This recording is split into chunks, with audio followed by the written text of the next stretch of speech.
Hello, my lovely viewers, and welcome. I am Kira, a romantic ace, and tonight we are streaming chapter 13 of Endless Summer Book 1. If you haven't joined me before, welcome! I drink and I cuss. If you want to play the drinking game along with me, the rules are right here on the screen. Also, underneath the player at twitch.tv/aromanticace. If you cannot read the rules in either place, click on the graphic at that website, and it will take you to my Wattpad, where you can read the most recent version of the drinking game rules in text form. Also, if you've never joined me before, the story so far. So we are playing as Kira, a college co-ed who won this trip to this private island in the middle of the Caribbean, and with a bunch of our classmates, most of whom didn't even know who we were, didn't like us in some cases, although one of them is Alistair, and so it doesn't count. Alistair never counts. And so yeah, that was, you know, all going great and everything, whole like tropical vacation until we discovered the resort on the island was completely unstaffed. And there was a saber-toothed tiger, and somebody set our plane on fire, even though there was nobody at air traffic control. And pretty much everything has set itself up since to keep us from getting off this island, with exception to Furball, our happy little frost-breathing fox, who, despite this preview image, is not purple, is blue. I don't know why they weren't consistent with that. It's very odd. Anyway, so basically we are still trying to get off this island and not having any luck. We just got done actually fighting a sea monster that attacked us when we found a speedboat and tried to go off for help. So that was fun. I wish I was kidding. It was an actual fucking sea monster. And not only that, but then when we got done fighting this sea monster that had no reason to be here, we were accosted by the island's natives, who are basically the Na'vi from a James Cameron Avatar sequel, and they're telepathic, and they are convinced that they need to kidnap me or else the world is going to end. So now we have a telepathic stalker on top of everything. Oh yeah, and we kissed Jake. That was the other thing that no one is addressing. No one has said a word. We haven't said a word. Jake hasn't said a word. No one has said a word, and I feel like this is a big deal. I'm just saying. My Aero Ace ass thinks this is a big deal, but ain't nobody saying nothing, so yeah. Echo's here tonight. Yay!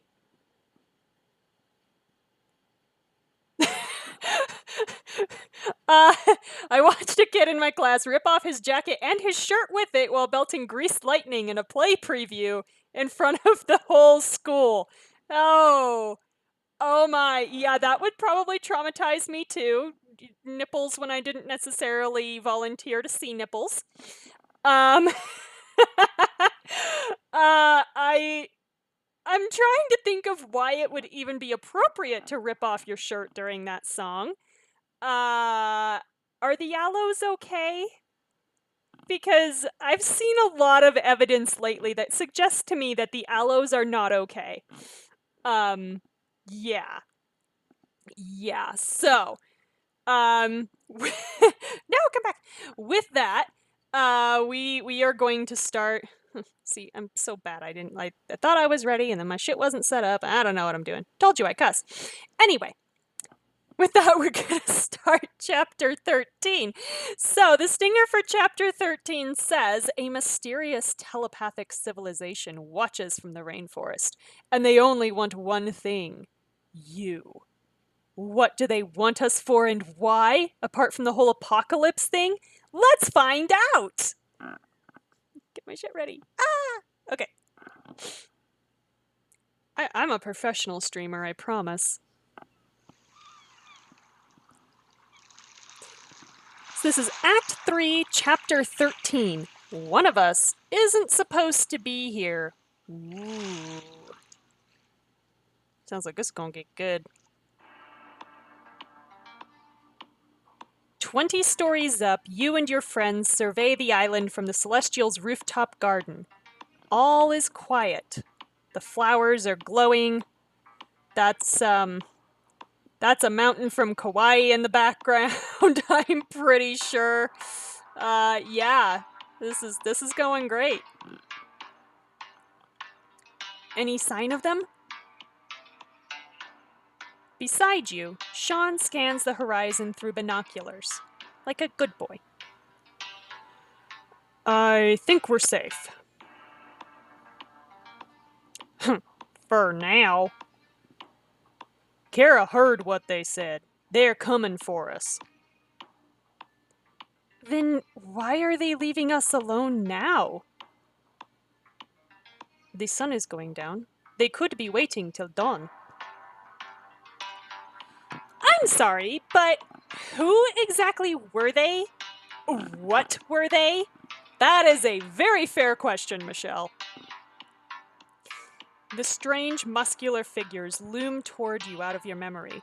The leader's golden eyes bore into your skull. Or soul, not skull. God. His words, known only somewhere deep in your subconscious, echo in your skull. This makes more sense. I can English. I English good. I'm a writer. You cannot hide. You cannot run. We will take you. We must. Oh my.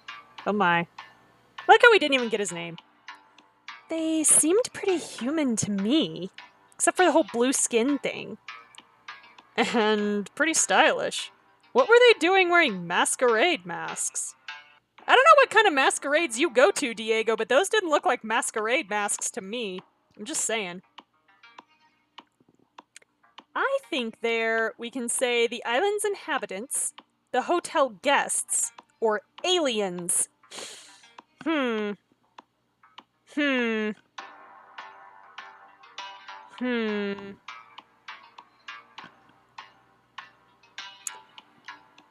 That was weird. My browser just crashed. Let's open that back up. Yeah, reopen. Okay. I think I'm gonna go with... Let's restore my pages. I think I'm gonna go with... I mean, the obvious answer is the island's inhabitants, so I guess I'm gonna go with the island's inhabitants. Oh. Oh my gosh. Do you really think so? The people inhabiting the island are the inhabitants? Wow, you're real smart. Shut the fuck up, Zara. Nobody asked you. Just saying. What is my browser doing? Ah! No, come back! What did I do? Okay. I'm trying to get things to split screen so I can see my chat and it's not behaving and... Ah! What is what? What is what? I don't... What? Okay. And... Chat should be coming back up. Okay. Alright. So if you said anything in that, few minutes, I did not see it. Other than Zara being a smartass. It was very helpful. But Kira's right. One thing's clear. They must have been here for a long time. I just don't know how nobody noticed them before. Yeah, exactly. Everything is going wrong. This is probably like the island's curse or some shit. Honestly. La Huerta does not want me revealing its secrets. Now my window spacing is all messed up. I don't know. Anyway. Just because nobody told you about them, Lila, doesn't mean they weren't noticed. Oh snap, Michelle's got a point. What we do know is that they've been watching us for a long time. They seem to know me, to know Sean. Well, whoever these watchers are, they're coming for us, and we'll be ready. Oh, okay, Craig. Okay. Craig's right. We've got to barricade ourselves in. Block the entrances. Gather weapons, anything we can use to protect ourselves. Oh, great. Oh, sure. Great plan. Then what? I just like to point out, Jake has this, like, fancy stun gun that we picked up at the observatory. So, that's a thing that we have, I guess. We just established that we've got no help coming, and a giant sea monster won't let us leave. Okay, but we, like, blew up part of its face, so maybe it's gonna leave us alone now? Maybe?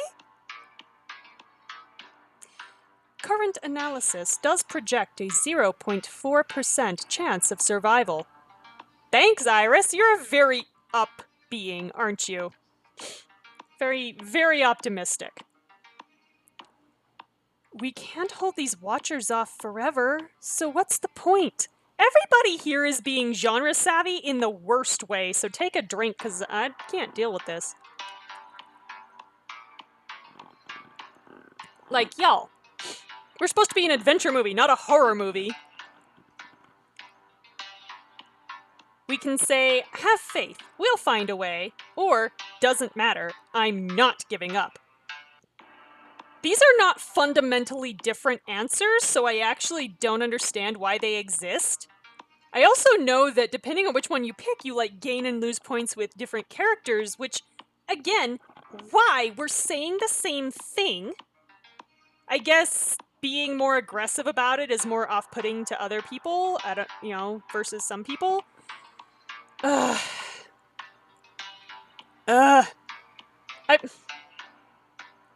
Have faith, we'll find a way. It doesn't fucking matter. We can't lose hope, Grace. If we put our minds together, especially yours, we'll figure out what to do. We need to be nice to Grace. Yeah, can't let faulty assumptions cloud my thinking. Faith. I'm unfamiliar with the concept. Oh my god, don't you have, like, Wikipedia in your brain or something, Iris? Look it up. However, while a chance of survival remains, it makes theoretical sense to persist. Perhaps there are unforeseen edge cases. I mean, that's fair. Never tell me the odds, Iris. Never tell me the odds. Ugh, you guys are ridiculous. This game has been rigged against us from the beginning, and there's no point in playing a rigged game. God damn, take a drink. Calm down with the genre savvy, Michelle. Alright, stay focused, everybody. Let's split up and get to work. We can't be caught unprepared. As Sean leads the group back toward the elevator, Furball nudges at your ankles. Or nuzzles at your ankles. Oh, baby. He's worried. He's worried about us. Yeah, I'm scared too. You notice Diego biting his lip, not moving. Diego? What's wrong? Besides everything? Yeah, besides that. It's just... Sure, I get the plan. We're sealing ourselves in. But who are we sealing ourselves in with? Oh my god, the genre savvy everywhere. Take another drink. Whew. I got a fresh bottle of bourbon and I guess it's a good thing. Okay. Whew. My drink's not that strong, it's fine. What do you mean? Nothing here is adding up. And remember what we talked about when we got here? How there are 11 students on this trip when there were supposed to be 10? Diego, stop it! One of us isn't supposed to be here. Diego, we can say, none of us are supposed to be here, or all of us are supposed to be here. Okay. What Ace would say is none of us are supposed to be here, but that is not helpful right now, so I'm going to be encouraging all of us are supposed to be here. Huh? I'm just saying, I think this place is our destiny. All of us, whether we won some contest or not. This is the adventure we always talked about. And nobody ever said adventure would be safe. What? We always talked about adventure? I guess? Sure. Hey, we got a point. He's happy. You know, maybe you're right about that. With a grin, Diego walks past you, joining the others in the elevator. All right, let's do this. Oh my god, we're way too upbeat for what is actually happening around us. Diego, now is not the time to be suspicious of everybody you need to trust right now. It's always the time to be suspicious of the people you need to trust.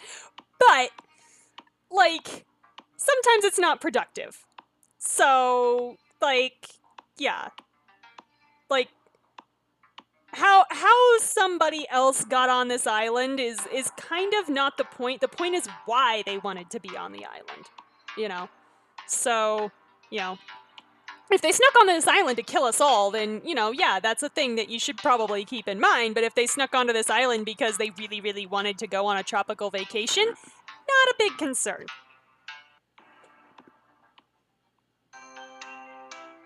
A few minutes later...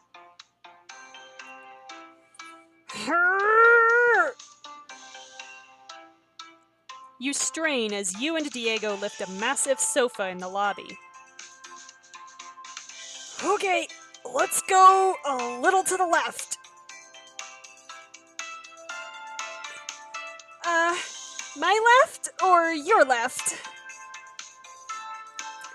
Soon, you're stacking it with a pile of other lobby furniture in front of the entrance.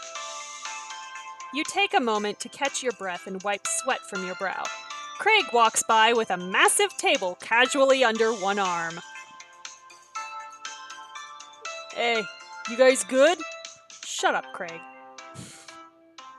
Michelle, your lifting technique is suboptimal. Avoid muscle strain by using your... Are you just gonna float there doing nothing and talking crap, or are you gonna help with something? She's non-corporeal, Michelle. She can't move things. Thank you, Iris. I apologize. I lack a corporeal form to assist with manual labor. I also must advise your efforts to barricade the building will prove fruitless unless you also blockade the subterranean tunnel. Hey, now she's proven useful. Wait, what did you just say? Accessing log. I'm not quite sure what I'm referring to. I appear to have accessed a partially reconstructed memory file.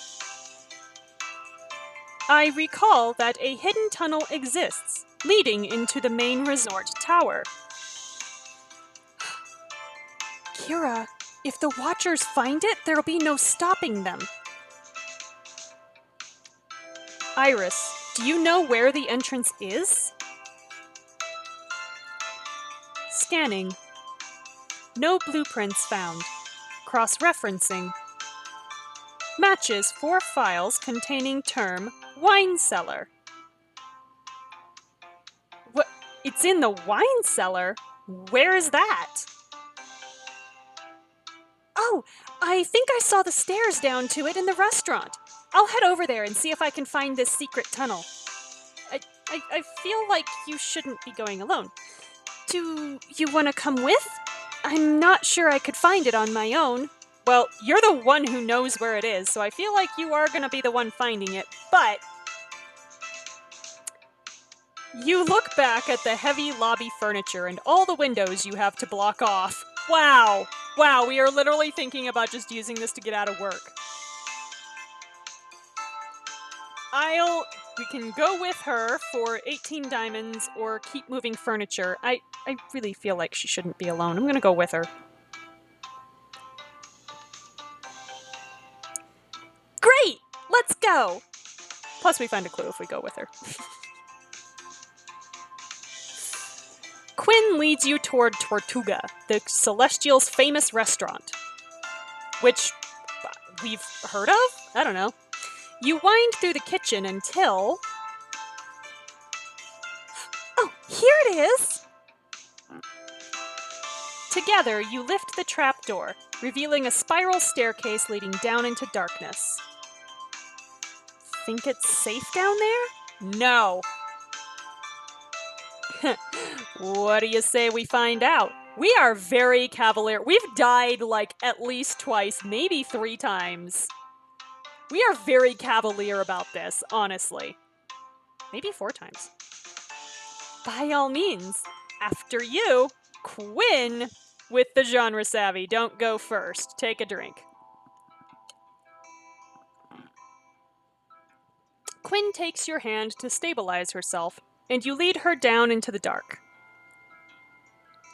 The first thing that hits you is the aroma.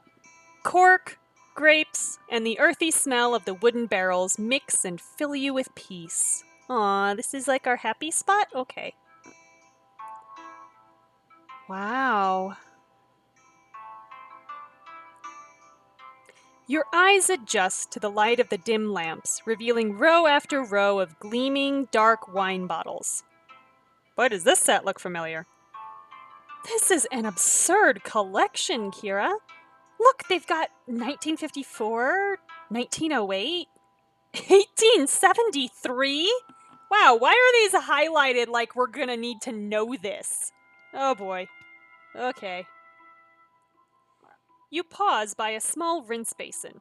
A pair of wine glasses stand on napkins with a little Cabernet left in the bottom. I wonder if people were down here for a tasting when it happened. Whatever it was. You notice Quinn has fallen silent. Even in the dim light, you can tell her eyes are glistening. What do you think is gonna happen, Kira? To us, I mean. Oh dear. Oh. So, we can say, we're gonna be fine. It's up to us. Or, it's out of our hands. Wow. Okay, so, what we do know about Quinn, she's dying of a, incurable disease, Rotterdam's. So, I feel like saying we are gonna be fine is a lie. It's up to us, also a lie, because in her case in particular, it's not up to her. So, the thing to say to Quinn, I think, is it's out of our hands. You mean... Yeah, maybe we're at the end of the line. Sometimes, as hard as you try, you can't change the momentum of the world. Okay, I didn't think we were going to be this much of a downer, though. Damn. But that's not what matters. What matters is what you do with the chances you're given, no matter what happens in the end. I wish the ring had never come to me. I wish none of this had happened. So do all who live to see such times, but that is not for them to decide. That is the speech we are giving her right now. We are giving her the Gandalf in the Mines of Moria speech. All we have to decide is what to do with the time that is given to us. Oh my god. Okay. Alright.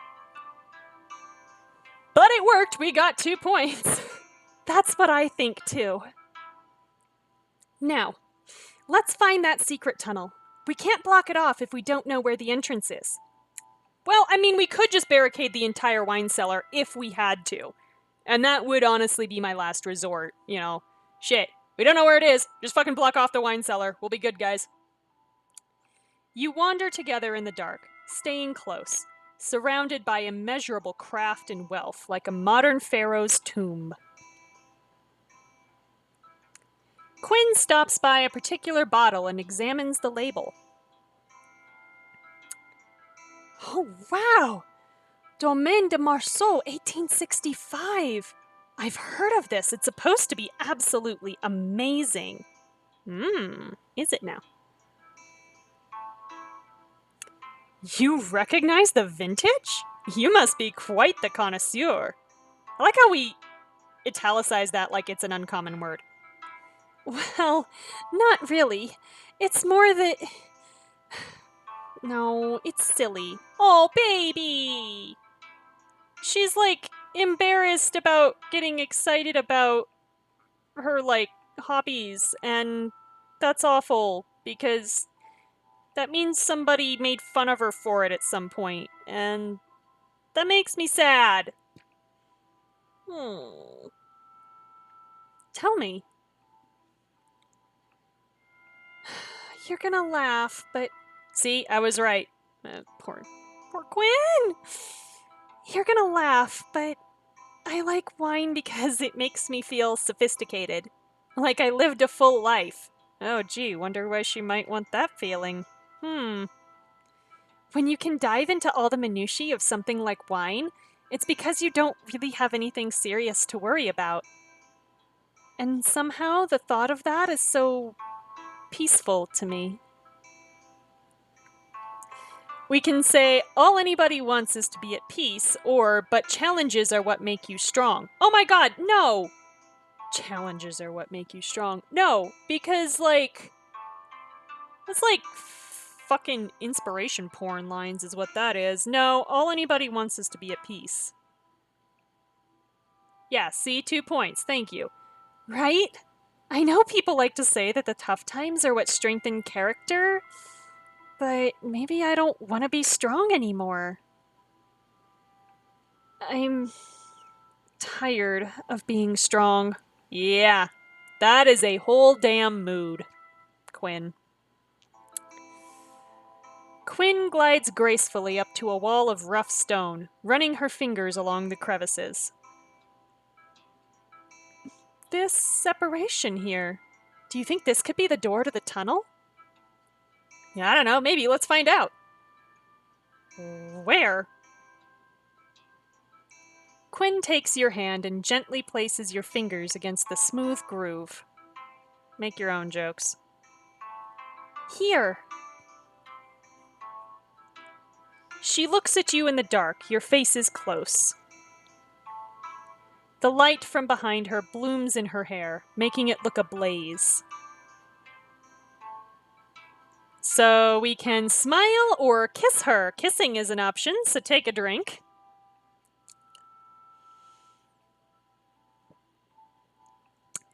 And I feel genuinely bad about leading Quinn on, like, ever. So, I'm already, like, guilty enough, like, doing this, you know, soft little, like, oh, let's go down to the cellar together thing, and, you know, like, all cozy and whatnot, but I feel like I'm using her to get a clue, and I don't like it. So, I'm sorry, Quinn, I'm just gonna smile at you. You can't help breaking out into a silly grin. Hey, what's so funny? Are you laughing at me? No, baby, no. No, it's just, you're gorgeous is what it is. Okay, we can say that. The world has gone completely crazy. But when I think about going back to before all this, back where it was all safe and normal, I realized I'd rather have endured all this just so I'd meet you. Aww, okay, that was a genuinely sweet thing to say, though. Okay, that was cute. I feel better now. Quinn rubs your arm and smiles. Aww. I was just thinking the exact same thing. Aww. Oh, hey! Do you see that? On the floor. Quinn kneels down and picks up a cocktail napkin that had fallen under the table. There's handwriting on the back of this napkin. What's it say? Huh. A equals B plus C minus D. Oh my god. We love ourselves some high school algebra here. Oh boy, here we go. A math formula? Could this somehow be a clue to finding the tunnel entrance? Probably. 4 letters. Standing in for 4 numbers? We're in a wine cellar, so I wonder.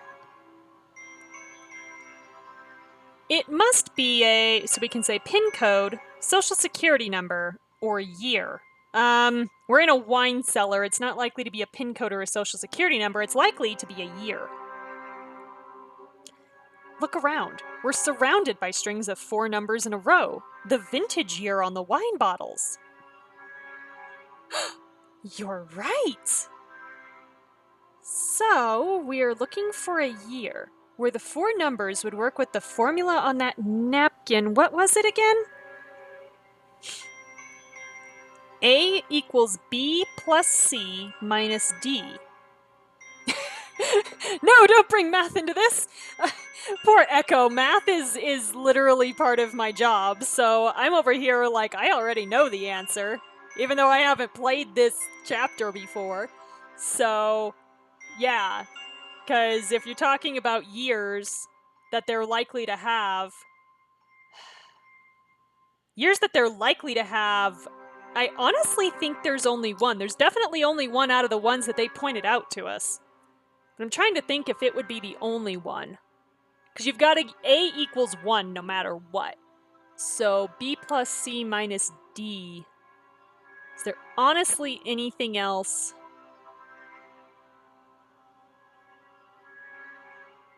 Because they're not going to have like 1728 or something, or 1278. So...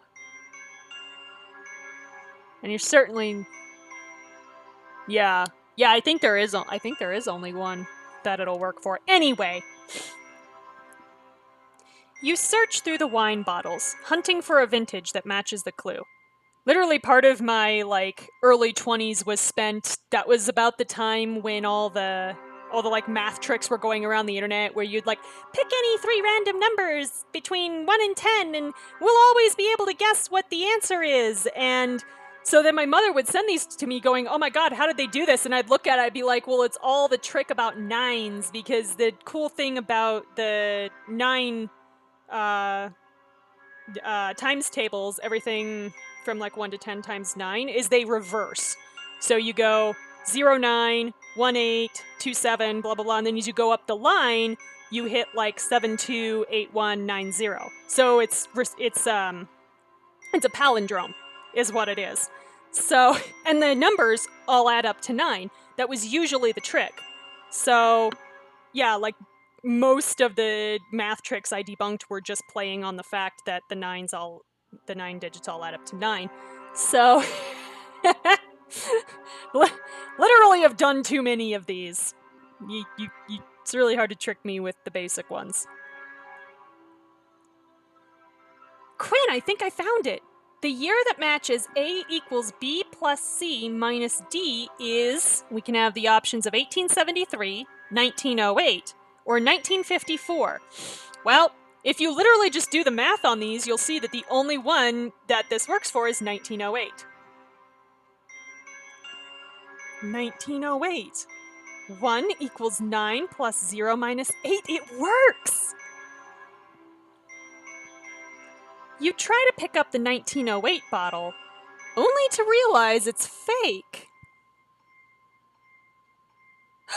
It's a lever! Pull it! You yank the bottle by the neck and hear a cranking sound. Behind you, one wall of wine racks swings out on a hinge, revealing... Dun dun dun! The hidden tunnel! Gasp! So this is where people could sneak into the resort. Why would they even need such a thing? I don't know, how old is this place? Is this American territory? Was Prohibition a thing when this place was built? Like, we act like Rourke built it, but did he actually build it, or did he build off an existing building? Because, yeah, if this was American territory and subject to Prohibition, we could say that this is basically a speakeasy. But, I don't know. I've been asking why pretty much non-stop since we landed. Like, why 1908? So we found a clue! We have found 6 out of 10 clues in Act 3. I bet these numbers were special to Rourke somehow.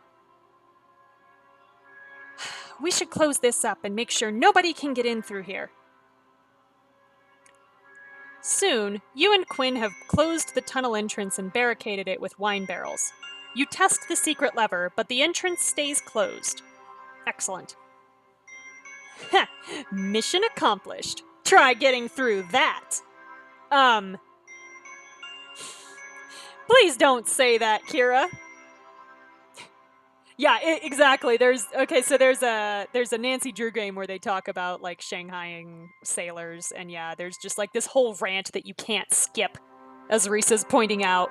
That's just like, you don't need to know this, but it's explaining why there's these tunnels underneath a cafe, and they were for basically press ganging sailors. You just kidnap them, and they'd wake up on a boat. and yeah, really shitty to have, rants that you can't skip when you're trying to do a speed run. So yeah, I mean, this could also be for Shanghaiing people. We don't know. Okay. You and Quinn head back toward the spiral staircase. I like how they're actually referencing the set design here. That's cool. I just want to say thanks, Kira, for coming with me. She gives you a tight hug. Aww. Happy hugs. Back upstairs, you notice Grace and Alistair carrying armfuls of various trinkets toward the ballroom. Huh. I wonder what they're up to.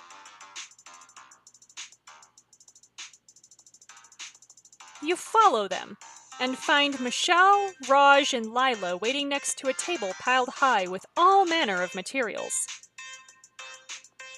What is all this? Ugh. Isn't it self-evident? We are setting traps.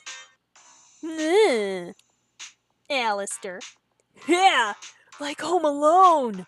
Oh god, Raj. Okay. Whew. Dude, that movie was super violent if you think about it. It really was.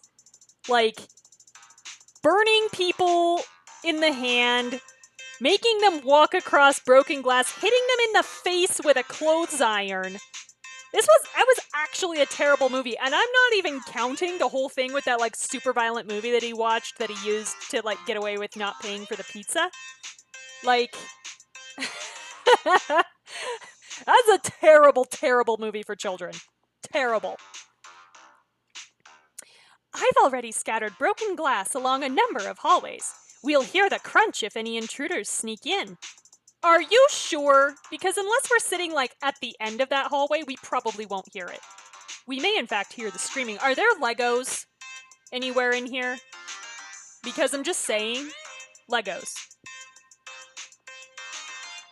And, what are you doing now? Grace, you're not in charge of this? Lila absently looks down, like she had no clue what she was doing. She's stripping a thick bundle of electrical wires. How do you forget you're doing that? Stripping wires is a pain in the ass. Honestly.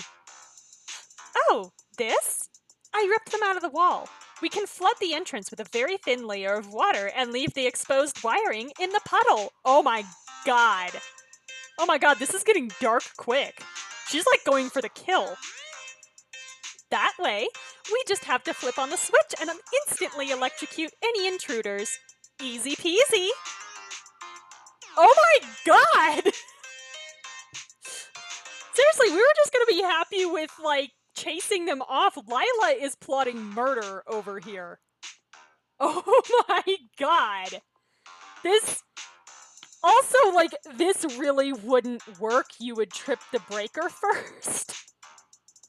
But...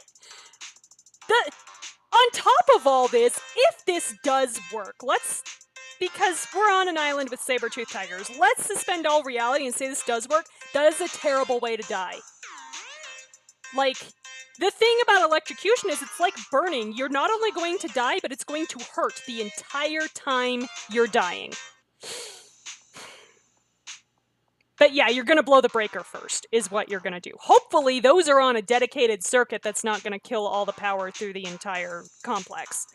But yeah,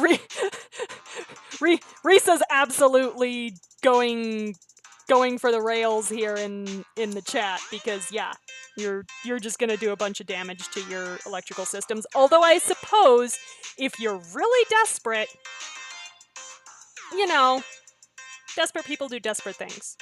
And like I said, there's saber-toothed tigers on this island. Maybe they're completely out of compliance and you don't have any breakers or fuses. What the hell do I know? Spent all their money on secret passageways. Exactly, yeah. The other thing is wire strippers. She must have found some wire strippers somewhere. So, yeah. You're, pretty good at setting traps, Lila. I mean, not really, but... How did you learn to do all this? Yeah, I'm worried too. You know, Girl Scouts. What the hell are they teaching in those Girl Scouts these days? Or 20 years ago, or whenever Lila was in Girl Scouts? Oh my god, I feel like somebody should write to a board member or something, because yikes. Yikes. Oh my god. Pretty sure they don't teach that in Girl Scouts. Thank you, Raj. Thank you.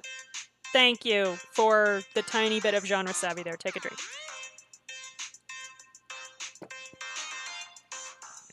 Also, I really just need a drink after hearing that.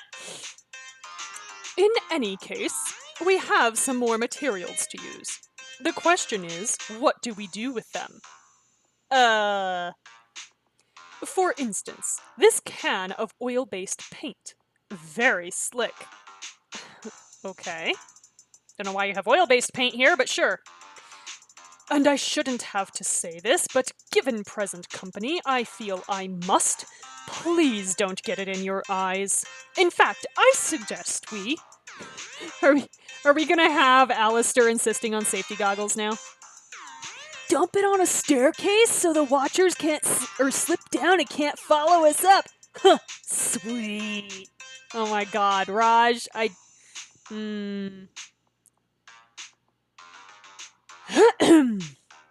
was going to suggest we fill these balloons with it and use them to blind our enemies. Okay.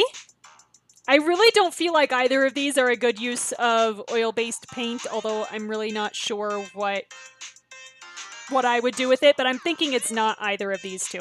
Also, how are we going to fill balloons with it? I feel like people don't understand that it takes pressure to fill balloons. So, like, do we have a funnel laying around? We must have a funnel laying around, because that's literally the only way you're going to get the paint inside these balloons. And then just, like, fucking hope for the best, I guess. Were parents not worried when the Girl Scouts came home to tell them that they can basically kill people now? Apparently not. Apparently that was not a concern for the fine parents of Lila's hometown. What do you think, Kira? Oh my god, don't put this on me. Let's use the paint so we can say to fill balloons and blind them, or on the staircase so they slip. Okay, the problem with using it on the staircase is we have no guarantees that this is actually gonna stay wet long enough to be an effective trap, so we're going to fill the balloons and blind them. God, my dashboard is just all screwy tonight. What the hell? The obvious choice. Yeah, sorry, Raj. Oh, man. Either way, it's sure to cause devastating injuries. How exciting. Oh my god, is Lila Regina? Because I'm really starting to wonder. My friend Regina, I'm really starting to wonder. How exciting? Lila, I'm worried. I'm worried now. And look what I found! Let's see. I got one of these curly straws, a walkie-talkie, and this big-ass picture frame to whack people with. Why are we highlighting picture frame like it matters? That's weird. A frame. What the devil is the point of... What's this? Alistair turns over the frame to reveal the black and white photo held within. In a candid shot, Everett Rourke grins broadly as he plays an arcade cabinet in a game room. Interesting. What's the inscription say? The Celestial's proprietor, Everett A. Rourke, gets a perfect score yet again on his favorite arcade game, a prized possession. Dude, there must be a game room somewhere around here. I mean, that would be the suggestion.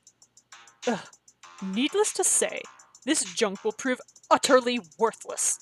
Thank you, as always, for your contribution, Raj. Wow, Alistair, what the shit? There is a reason nobody likes you. There's a reason, young man. We still have the matter of this compressed oxygen tank we found. It was in a suitcase of scuba gear. Oh, God. Oh, nice! That tank is highly pressurized.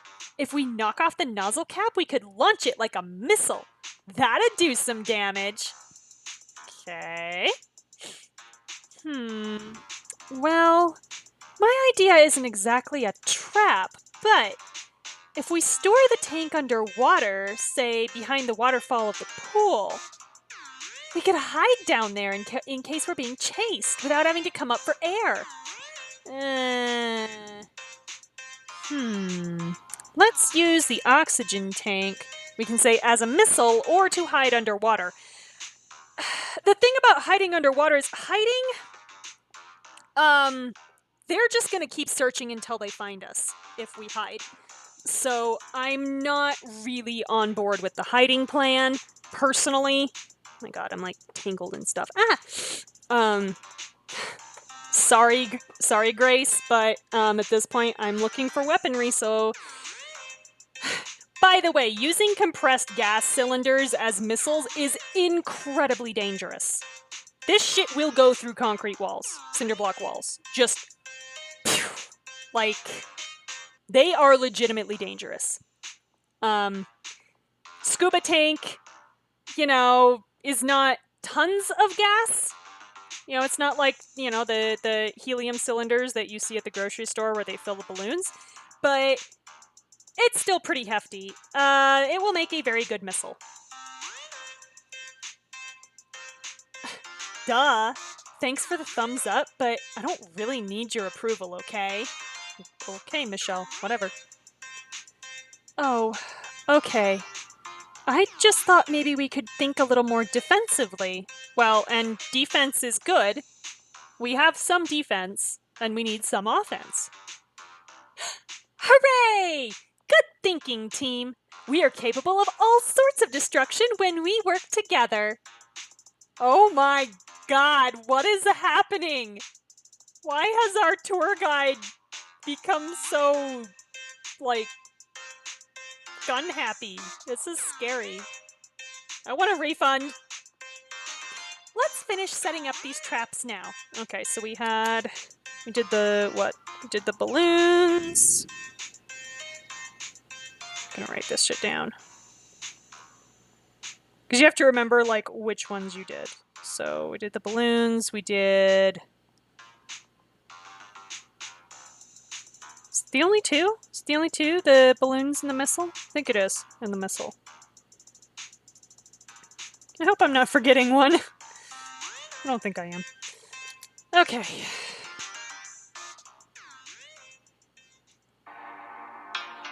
In the hallway, you bump into Jake and Estella, each carrying a bunch of blunt instruments. So, like Raj? Sorry. Actually, no, more like Craig. Let's be real.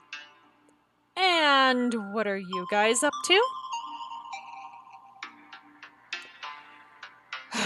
Steve Rogers said we needed weapons, so we're getting weapons. Baseball bats and stuff. Not that they'll make a difference. I really need to practice Jake and Estella's voices because they're pretty bad. I know they are. Estella's coming off Russian and she's not Russian. Why do you say that? Doesn't matter what you put in someone's hands. If they don't know how to fight, they don't know how to fight. And nobody else here knows how to fight. Trust me. Ouch. I don't know, Jake. You got cold clocked by Sean pretty good. What about, like, Sean and Craig? Big, tough, strong, sure. Probably been in schoolyard fistfights, but that's nothing like when it's life or death. If you've watched me before during the Royal Romance, you know that I trained in self-defense for years, and both with weapons and with just your hands. You could literally do a crash course for these people in like 2-3 hours. They'd be really tired, but you'd be fucking surprised. Like, once you learn to break the freeze response, it's pretty much all over. When it all hits the fan, Kira, you're going to wish you knew a thing or two about self-defense. You know, I could teach you if you want. We could head down to the beach for some one-on-one time. We haven't barricaded the rear entrance yet, but it's inside the resort walls, so we'd be safe.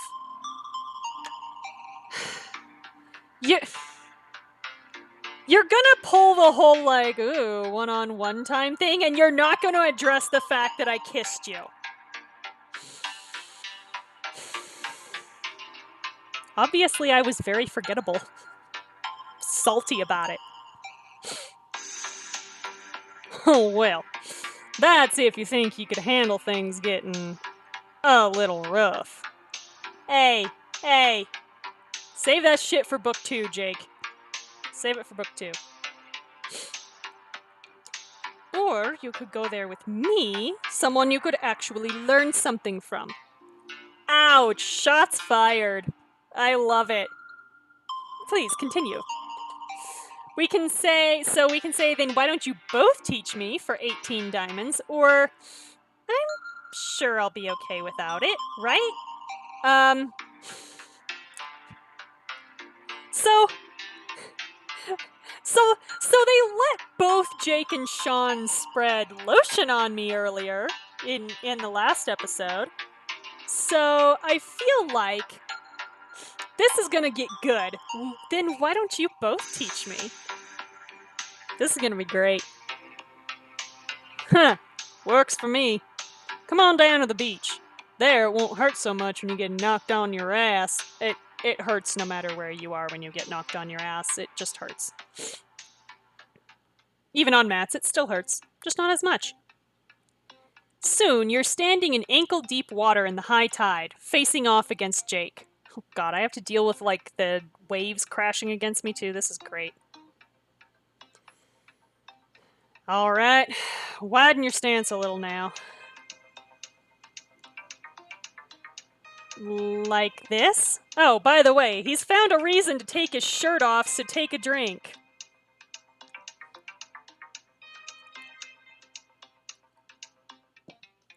Like I said, we don't have a second wheel yet, so everybody's the third wheel. It's great. It's fantastic. I get to drink as much as I want. Better. Not great. Pretty bad, actually, but better. Wow. It's not that hard to stand with your feet shoulder-width apart and 1 foot kind of out front. Come on. Jake, if she's doing that badly, you're a lousy teacher. Thank you, Estella.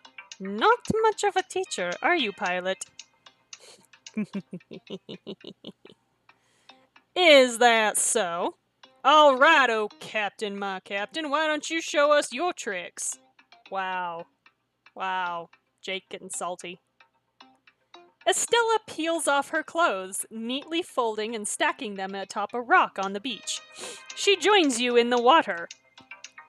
All right, take another drink. More shirts coming off. I do like her bra. It's very cute.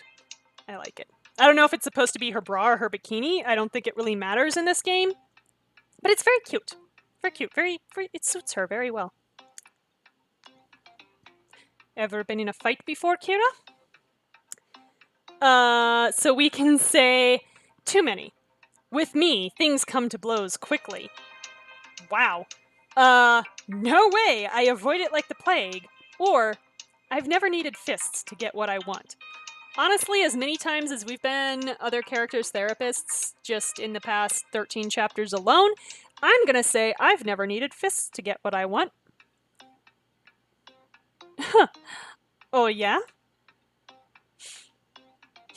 Nobody ever wants to fight me. I usually just charm the pants off people. Wow!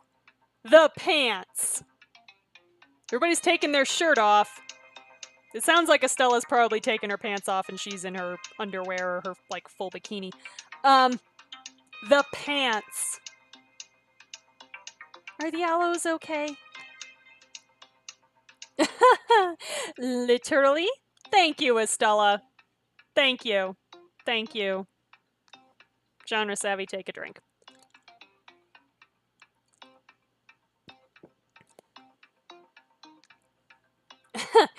If the situation calls for it. I love it. I love it. Haha, that's what I like to hear. Shut up, Jake. I wasn't talking to you. I was talking to my stabby crush over here. In any case, if you want to stay alive, forget everything you know. Blank slate. Everyone's worst enemy is themselves. All you have to do is turn that against them. What in the hell is this philosophical mumbo-jumbo? Whatever, Jake, you would have learned shit like this. Like, come on. I thought I was teaching Kira here, but maybe you need a lesson too. Look, all you gotta know is to attack with everything you've got.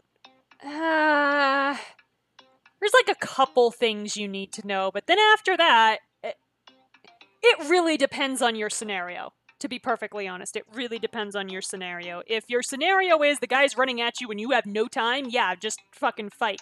If the scenario is you're like circling each other like cats, getting inside their head is not necessarily a bad move.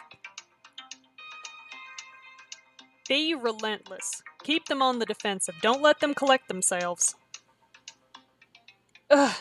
No. You should use the enemy's movements against them. Redirect their momentum and exploit it. Yeah. It's often a good technique. Clearly we have different styles, so I guess it's up to Princess which way we go. Oh boy. Oh god. Okay. Don't make me pick. No! You're gonna make me pick? Ugh! Okay. I want to try Jake's offensive technique or Estella's defensive technique. Okay, so I guess we're already friends with Jake. We're not friends yet with Estella. She just likes us. So I guess we go with Estella's defensive technique. Even though it's not the one I would pick. Maybe there's hope for you yet. Fine. But don't come crying to me when the Watchers whoop your ass. And they're going to, because under Adrenaline, we are not going to be able to perform this technique. But yeah, I need the points with Estella and not with Jake, so sorry, Jake. You line up opposite Estella, with the water sloshing around about your ankles. Listen up, Kira. I'm going to attack you with a few blows, nice and slow. What you need to do is watch my movements and anticipate where I'm going. Move with me, find the openings, and grab me. Oh boy. It's kinda like we're dancing. I mean, a little bit, honestly. Estella's cheeks blush a little. Aww. Sure. Why not? Here I come. Oh god. Estella attacks you in slow motion. You focus on her movements. Graceful, but powerful. You dodge her fists and feet, her elbows and knees. You move in close, grab her around her stomach, and hurl her aside. Wow, okay. We're going for it. Haha, not bad. Gotta say, princess, you look good out there. Yeah, we're giving you a show, and I'm not sure how I feel about that. Keep it in your pants, Aloe. After an hour of practicing technique, you find yourself struggling to catch your breath. Tired? Good. Now comes the hard part. That wasn't the hard part? You have to spar one of us and try out what you've learned in full speed. Oh god. Okay. Whew. Think you can handle it? Oh, is it not showing up? There we go. Think you can handle it? But I'm exhausted! That's precisely when your enemies will come for you. Okay, but like, if you wear me out now, then that's just gonna cause more problems later, but sure, beat your chests, I guess. Okay, so do we spar with Jake or Estella? Well, again, I feel like we still need the points with Estella, so it's her technique. She's gonna know exactly how to beat it, so good choice. No point beating on cupcakes. No point beating on cupcakes? I don't know what that means. So Estella is Latina. I believe she's actually from Venezuela. I do the accents okay if I'm actually speaking Spanish. If I'm not speaking Spanish, literally everything turns into Russian with me, and I genuinely do not know why. I really haven't even talked to any Russians. Talked to a couple people from, like, Ukraine and Czech Republic, but no Russians. And everything turns very Russian with me. I need to practice a Venezuelan accent is what I need to do. I also technically need to practice a Louisiana accent because those are different than just my really, really bad Southern accent that I'm doing for Jake right now. You know, I'm not even going to take that as an insult. Cupcakes are delicious.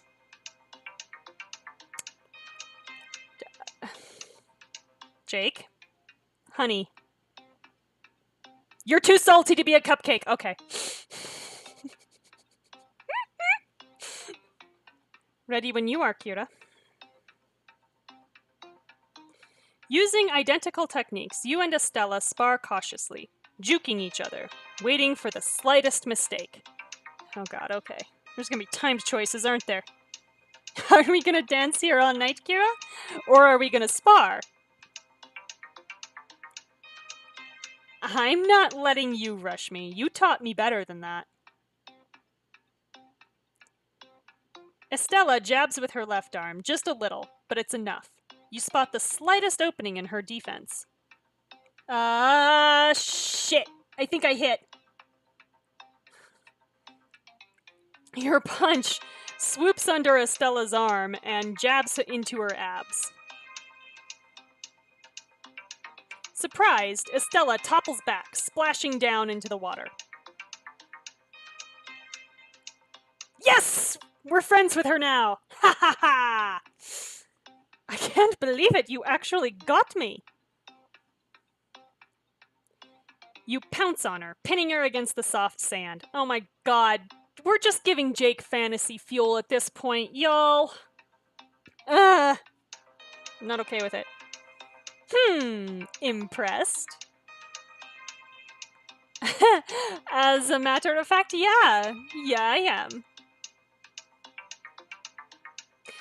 soon, the three of you are toweling off and getting dressed. So, how'd I do? Well, you definitely showed some mettle. Those tricks will come in handy. Yeah, when all hell breaks loose, I'll bet you last 5, 6 seconds. Most fights last less than 15 seconds, to be perfectly frank. And that's even, I think the longest fight I ever fought was maybe 20 seconds. And that was easily against 4 or 5 people. So, yeah, it really doesn't take much. Like, this is assuming that everybody pretty much just runs in. It can last longer if people are, like, circling and trying to be technique savvy. But once you actually, like, get in and start hitting people, yeah, it's like 10 seconds at most is really all you have to last. Maybe even 7. Wow, thanks for the votes of confidence, you two. Thank you, Kira. Great. Thanks for the vote of confidence, guys. You're heading back inside when you hear a cheer go up from a nearby room.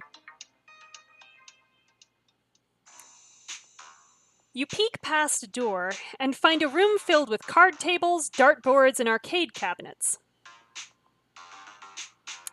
You guys found the game room! Furball scurries over to welcome you, climbing up your side and perching on your shoulder. Yeah, baby! We were totally looking for windows to barricade, I swear, but we got a little distracted. Isn't this place dope? Okay, Craig. Will you guys pipe down for once? I'm trying to focus. Zara sticks out her tongue in concentration as she leans down over her pool cue. There's just one striped ball and the 8-ball on the table. Where's the cue ball? Craig's beating Zara. She's toast unless she makes this shot. I said shut it! Zara, projectile analysis predicts that, at your current angle, you will miss. Allow me to assist. This is totally cheating.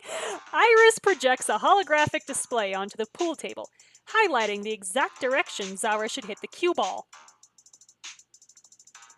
Huh, nice. Corner pocket, calling it. What the hell, bro? That's cheating. It's totally cheating.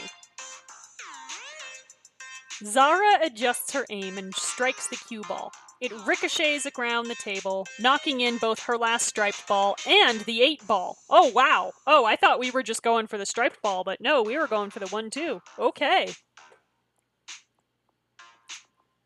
Aw, yeah.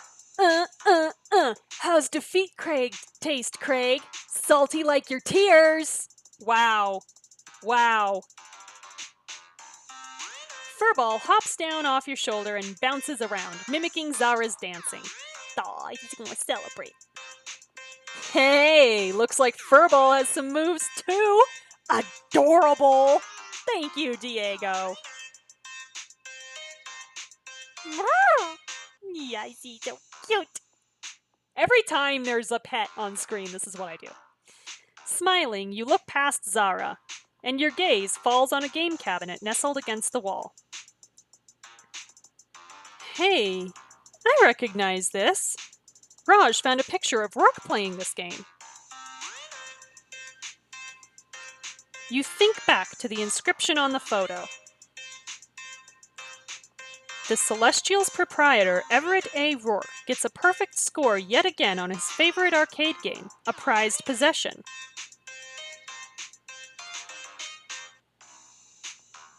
Most Wanted 2? That's that series based on those crazy murder cases in LA, right? This is... yeah, total cult classic. This is actually a gigantic reference for one of Choice's other stories. Like, this is literally an ad for it, is what it is. You rest your hands on the controls, and a strange feeling comes over you. Why am I getting the crazy feeling that this game is important somehow? Why don't you give it a try? See what happens. Warning. The game is notoriously difficult. Few can match Rourke's perfect score.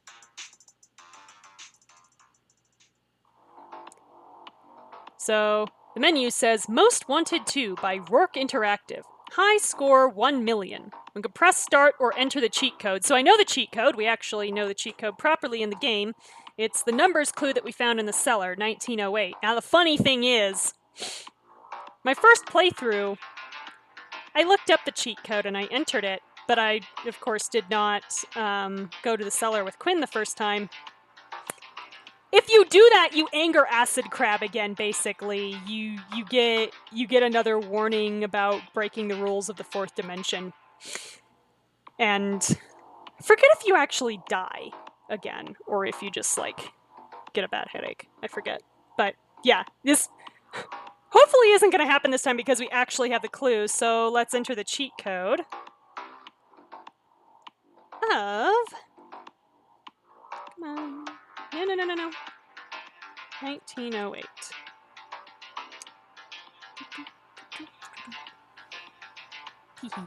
Okay. God mode unlocked. Okay, so I think this, like, makes the game easier. So. Whoa! How'd you know the code? Down in the wine cellar, Quinn and I found this set of numbers that seemed important to Rourke. I'm not surprised he put them in. Pfft, I bet he never actually beat this game legit. Cheating is for losers, said the woman who literally used the robot to help her win. Yup. What are you talking about? You just cheated to beat me in pool. It's fine when I do it. Try to keep up, Craig. All right, now let's press start. Clean off my screen. There we go. Let's do this. So who do we play as? Who are our options here? Our options are LAPD detective or US Marshal. I'm playing as a Marshal. Most Wanted 2, inspired by true events. Uh-oh, Marshal. That murderous cult leader is getting away! Oh no! What shall we do? We'll have to work together to catch him. Obviously. Match the prompts to the correct button. Act fast. Ready, set, go! As I recall, these are incredibly fast time choices, by the way. Score, shoot, banter, shoot, investigate, shoot, investigate, banter, investigate, investigate, investigate. Okay. You got 1 million points, the perfect score. I did it! Huh, way to beat the system, Kira. Got a point with Zara, yeah. We're still not friends with her, though. You're going to jail, bad guy. Wow. Oh my god. On screen, the two little sprites leap into the air and high-five. I'm picturing this and it's adorable. It's like Wreck-It Ralph. Da-da-da-da. I don't know. Aw, I thought they were gonna kiss. Stop forcing your heteronormativity on everybody, Craig. Your allo-heteronormativity. Congratulations on the high score. Enter your initials. Okay. It's letting you put in your first, middle, and last initials. What are you gonna type, Kira? Okay, well, remember this game was important to Rourke, so I'm gonna put in Rourke's initials here. Jar... Ear, I think. Okay, do I have to have it caps locked? I think I do. E-A-R. Guys, look! Behind you, a panel appears in the wall and slides open, revealing a hall. Haha, now that's what I'm talking about. Let's go see what Rourke boy was hiding. You venture first into the hidden hallway. What is this place? It appears to be some kind of security command center. You examine the console and stop by a large red button. Cool, big red buttons. Do we push the big red button? T-E-R-S. What's this? Searching. Reconstructing corrupted memory. It is the Tsunami Emergency Response System. In the event of a tidal wave, the Celestial was built with industrial steel shutters that can descend and seal off all doors and windows on the lower 10 floors. Okay. Once activated, the shutters remain on lockdown for 12 hours. Sealing off the bottom half of the hotel from any ground attack? Hey, that sounds pretty good right about now. Yeah, no way those rainforest peeps could get through that. This is a no-brainer. For you, Craig, everything is a no-brainer. You don't think we should do it, Zara? I'm just saying, it's a 12-hour lockdown. If they can't get in, then we can't get out. So, if something happens... Let's just say I'm somebody who likes to know her escape route. That is a very fine point. I like this point. You look down at the button. And so we have the option to don't press it or lower the shutters. Yeah, I'm not going to press it. I'm with Zara. I want to have a way out, so... Zara's right. If we lock ourselves in here and somebody gets in anyway, we're fish in a barrel. Yes. I don't need you to make my point for me, but yes. Your call, Kira. I just know I'd sleep a lot more soundly if we had giant metal plates protecting us. Yeah, but again, locked in. All they have to do is get up to the 11th floor. Maybe there's some other stuff in this security center we can use. You're rummaging through a couple of drawers when you hear a tremble in Craig's voice. Kira? You're gonna want to take a look at this. Craig offers you something in his hand. A plain manila folder. The kind you've seen before on this island. And on the Polaroid clipped to the front is... Oh my god. Oh, cool, it's our picture, so let's examine that. It's me. They have a report on you too? Kira, you gotta read it. They're gonna make me pay for this? I forget. With a lump in your throat, you delicately open the folder's cover. Oh, they're not going to. Okay. I forget. So, target analysis, clearance Omega, surname blank, first blank, middle blank, Date of birth, 1996, January 1. Birthplace, La Huerta, Greater Antilles. Background, blank. Psychological profile, blank. Who is she? Threat assessment, 10, with... kind of looks like a DNA chain, maybe? Double helix thing? I'm not sure. Or stamp, but okay.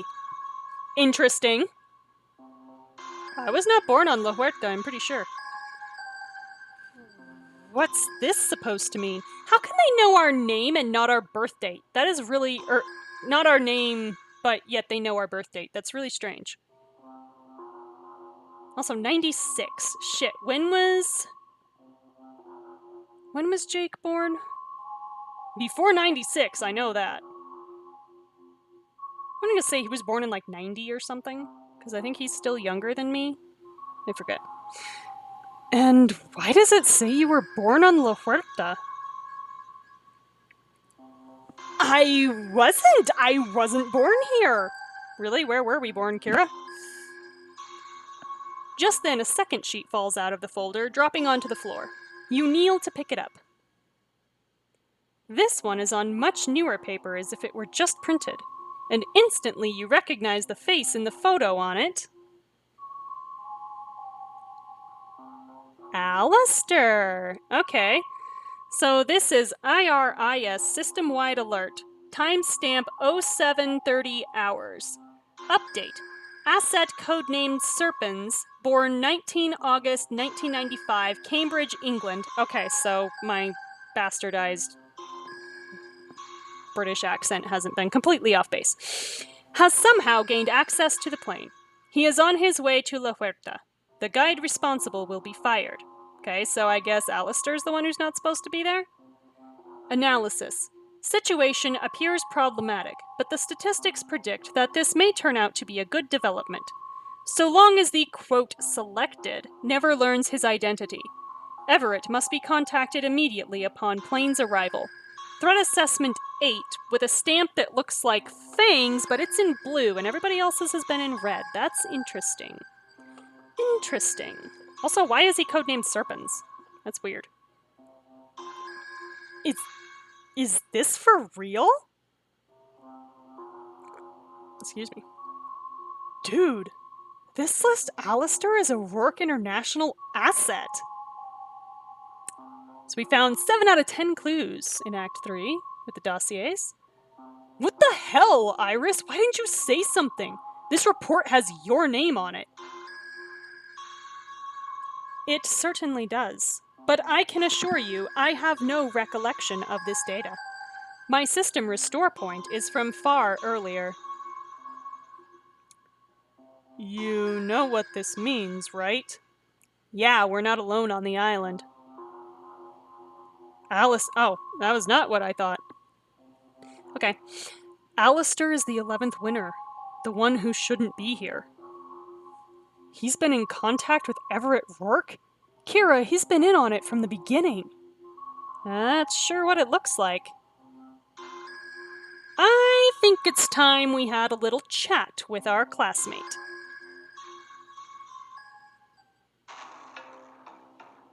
You gather the others and track down Alistair up at the rooftop garden. You find him talking awkwardly with Grace by the railing. Or rather, what I'm trying to tell you is... Yes, Alistair? It's simply a matter of wanting to be forthright. Yeah, maybe you can start being forthright about this. Alistair and Grace turn to the rest of the group facing them. Each one of them eyes Alistair coldly. What in heaven's name are you blathering about? Excuse you, blathering. You can say, I think you owe us an explanation, or you're a backstabbing traitor.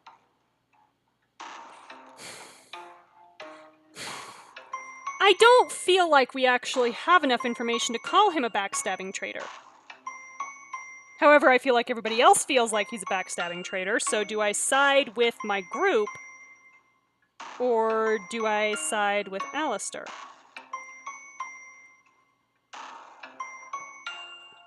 Hmm.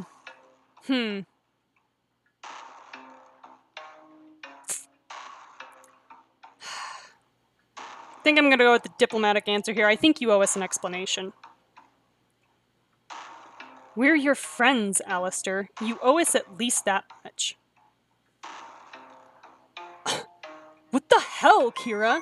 This freak isn't our friend, he's a spy! That talk is not helpful, Craig.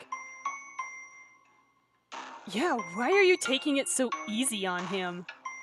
Again, not helpful, Zara. Kira, what's happening? Why is everyone so angry? That's what we're here to find out. You hand Alistair the report you found. As his eyes scan the words, his face goes cold. Grace reads from beside him. Her eyes flick up to Alistair, and betrayal washes over her expression. She backs away. Alistair, you're... Grace, it's not what it looks like. You think you can see tears welling up in his eyes. Oh, Sean, where did you come from? It's time to tell the truth, Alistair. You've got one chance to tell us everything. How long have you been working for Everett Rourke? I'm not... Quit lying. It says right there that Everett was to be contacted when you arrived. You're working with him. I am not. I can't be. Huh? Why not?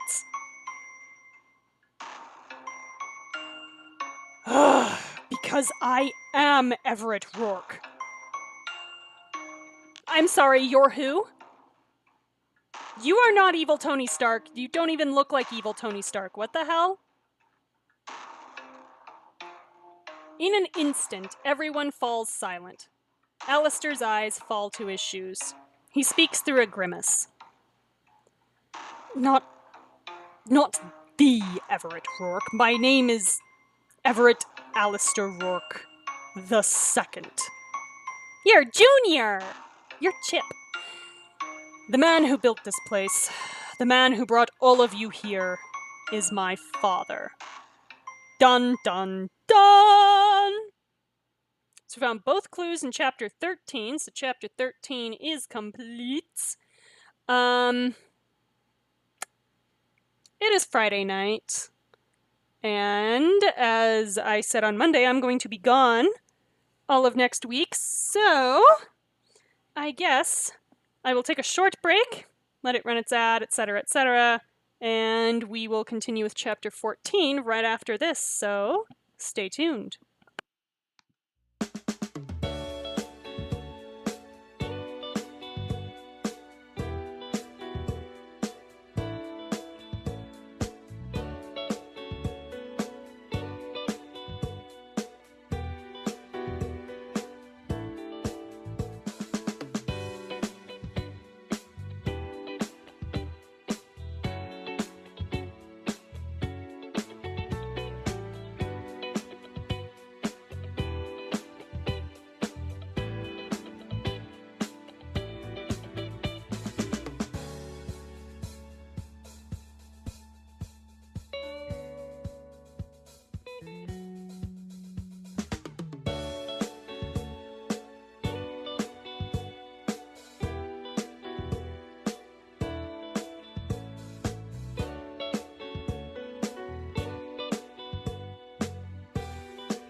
Hello, my lovely viewers, and welcome back. We are going to dive right into Chapter 14 of Endless Summer, Book 1.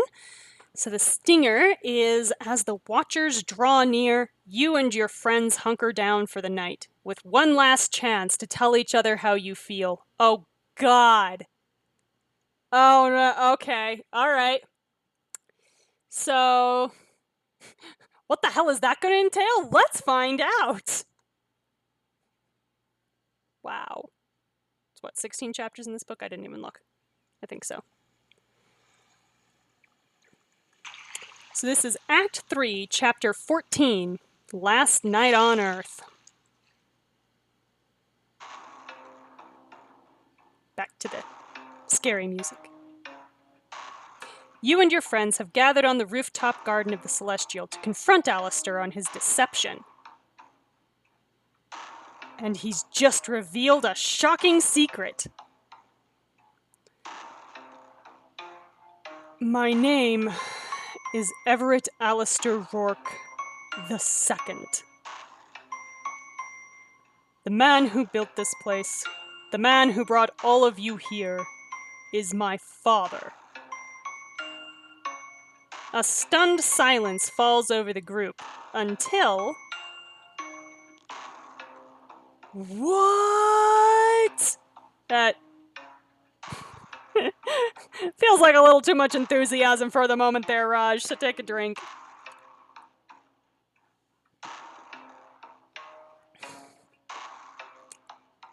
So it's you.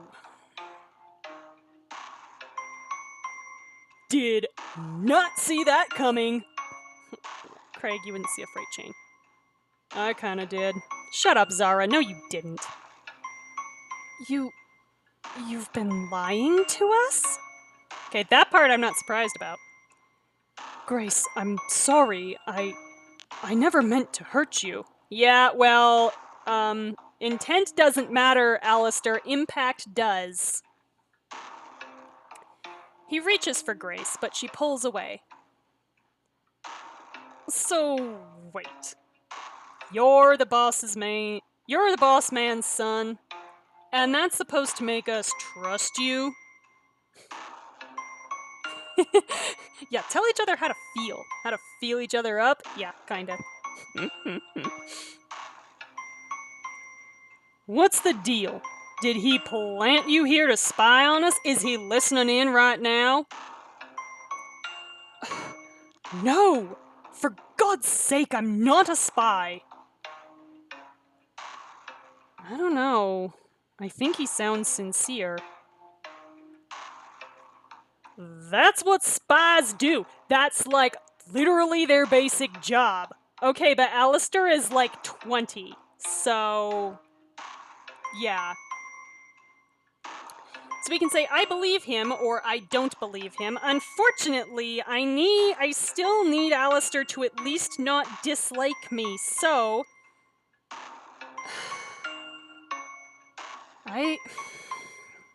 I believe him. Cool, he doesn't dislike me anymore. Awesome. That's what I needed. You do? Really? Shut up, Jake. I mean, it does explain a lot. And I've kind of expect a trained spy to be more, less willing to spill his guts at the slightest provocation. Suave. Cool. Wow, Michelle going for the digs, man. Just going for it. Badass. Oh my god. We're trying to make Alistair not dislike us. Capable. Not like a huge dork. Okay, you're reinforcing Jake's point, you guys. Y'all are enforcing Jake's point here with a spy is, supposed to be the person you would not expect. In fact, how do we think Jake's not the spy? Or Estella? They're the cool ones. Let's be real. Enough already. I take your meaning. But if you're not a spy, what are you doing here? Why did you lie your way onto the trip?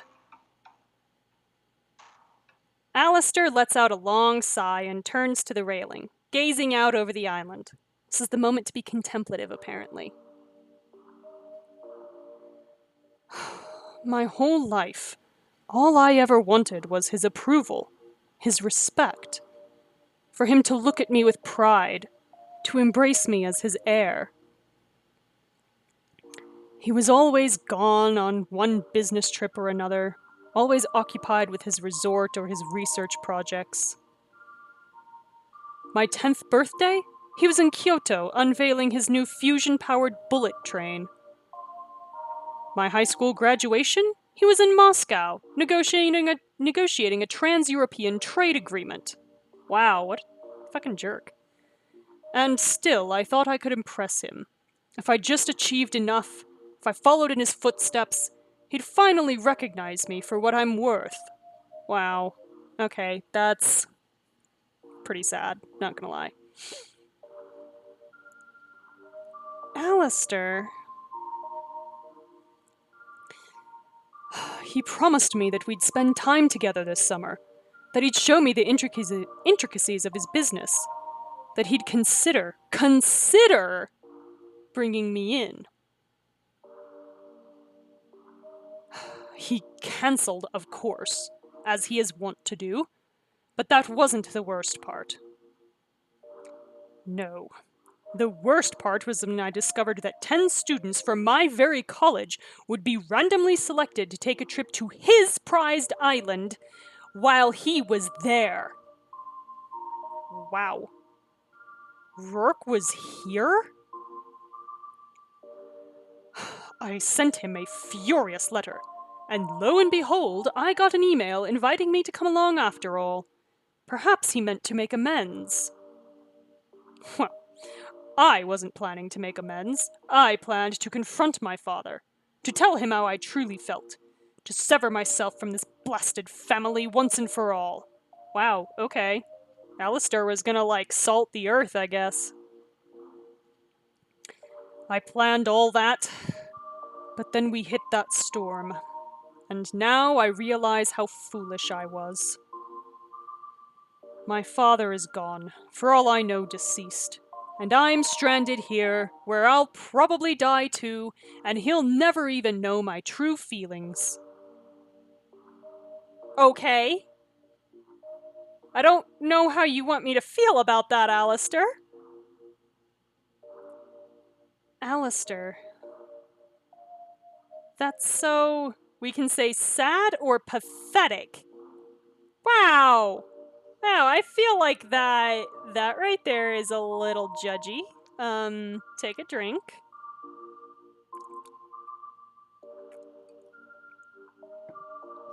Unless you're talking about, his dad being pathetic, which I guess I kind of get that. So... Because, I don't feel like Alistair's going to take, particularly well to a pity party, but the more I'm thinking about this, the more, the angle of his dad being pathetic kind of makes more sense.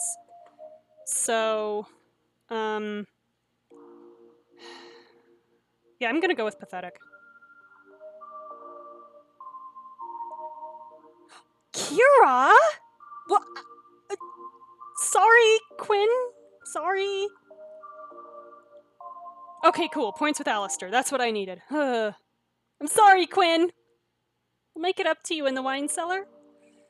No, Kira's right. I have been pathetic. I was talking about your dad, but sure. All this time, crawling in my father's wake, yearning for tiny scraps of his approval like a dog begging at his master's side. This is getting weird. Yeah, it is, Raj. I don't need him. I don't need his approval. I don't need his love. Developmental psychology says you do, but also it sounds like your father's an abusive asshole, so maybe not. You all look at each other uneasily.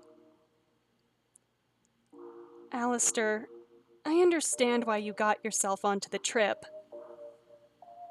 But why did you lie to us after we landed? Why not tell us the truth?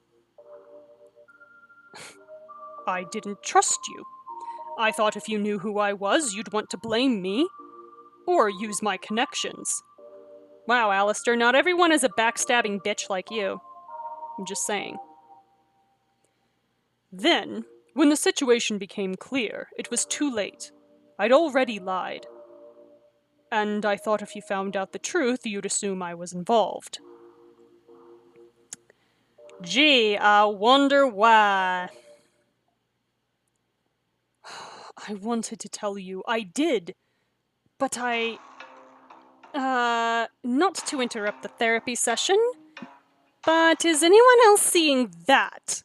Well, I guess that means we've been acting as Alistair's therapists, so take a drink.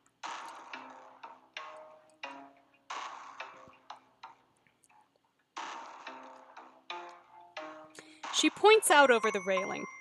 There, you see the island's sprawling jungle, and reaching out from it like grasping fingers are a half-dozen columns of smoke. The Watchers. Using smoke signals at night, which is not when you should use smoke signals. They're not hiding anymore. They're gearing up. Unless it's like them making camp or something, I guess. Maybe that's it. Getting ready for war. My guess is they'll strike at first light. A cold wind blows over you. Your conflict suddenly seems so small, so trivial. I'm gonna go back downstairs. Me too. Yeah, no point staying up here. Oh, poor furball, he's upset. Baby.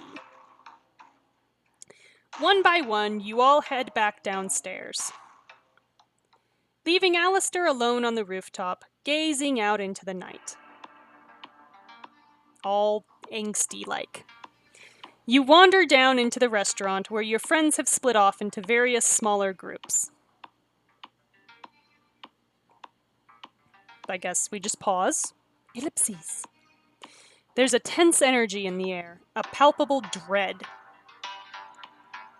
Raj and Zara hang out at the bar. Michelle and Craig sprawl on the couches. And Iris and Lila stand by the barricaded windows. Who do you talk to? So we got Raj and Zara, Michelle and Craig, or Iris and Lila. If I recall correctly, it doesn't matter who I go with first, so we're going to go with Raj and Zara and just work our way down. You stroll over to the bar, where Zara and Raj are laying out an array of bottles. It's gotta be strong, right? We can agree on that? Oh yeah, definitely a couple shots of hard liquor in there. I'm thinking rum because tropical island? No. You drink rum when you're kicking back on the beach. If you're facing certain death, you gotta go with whiskey. Can't argue with that, Zara. True, but that doesn't pair as well with blue curacao, and we gotta have blue curacao. Because, you know, the Watchers have blue skin. Oh my god. Raj. I was gonna ask about that. So are they like just the dudes from Avatar? Thank you, Zara. Finally, somebody's actually saying it. Take a drink.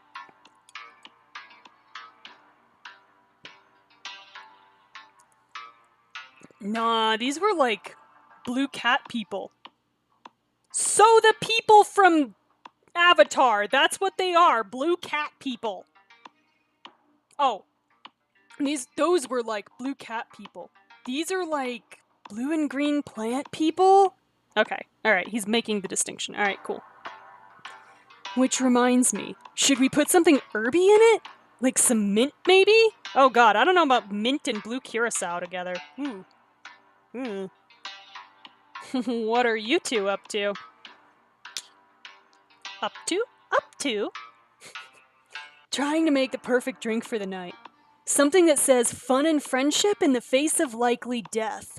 Raj's voice is killing me tonight. What the hell? That sounds, we can say, inappropriate or awesome. No, that sounds awesome. We're not even going to question. You think so? Yeah. I mean, we've barricaded the doors, made some weapons, done everything we can to protect ourselves. Let's get drunk! Why not have a drink? For old time's sake, if nothing else. We're all gonna die. Let's drink. Exactly. This might be a really weird thing to say, but I really do admire your optimism. You guys somehow managed to find an upside in some pretty dark situations. Hey, he's the optimist. I just like drinking. When you guys figure out what your drink is, I'd love to try one. You step away from the bar. So now we've got Michelle and Craig, or Iris and Lila. Keep going down. Michelle and Craig next. You stroll over to the couches where Craig and Michelle are sprawled out. So, Michelle, you're smart, right? Okay. Compared to you, Craig, who isn't? Ouch. I just mean, what do you think our odds are? Against the Watchers, I mean. I bet I could take 2, maybe 3 of them hand to hand. But if they've got swords, or like, they're riding dinosaurs, which frankly is not out of the question. Why would they be riding dinosaurs? I don't know. Just seems like the kind of... Just seems like the kind of thing they do. I mean, it kind of does, let's be real. Look, Craig. I have absolutely no idea what our odds are. I don't think anyone does. I just know that I sure as hell don't want to die here. Atta girl, Michelle. Go for it. I mean, none of us want to die. Are you sure about that, Craig? I know, but it would just be so unfair. I had a whole life planned out, and I'm not gonna get to live any of it. Michelle's gonna sue somebody. I was gonna graduate with honors, do a medical residency in New York, become a world-renowned neurosurgeon, and get married to... Ian.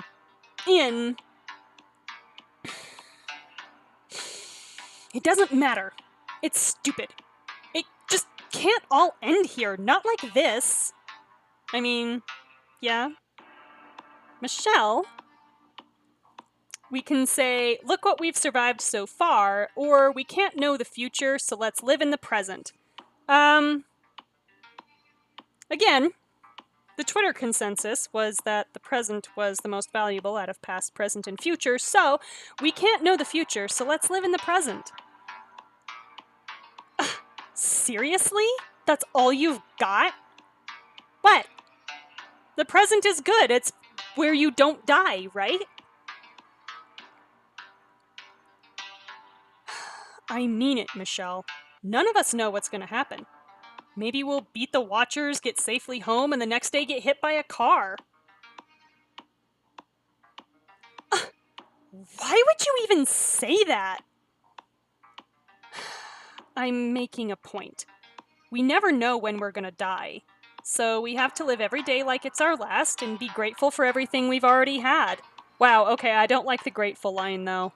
I'm not on board with that. That's too often weaponized against people with depression to be like, you have no reason to be depressed. You should be grateful for what you have. No, fuck you. Depression is an illness. It's not just being unhappy. Okay? Okay.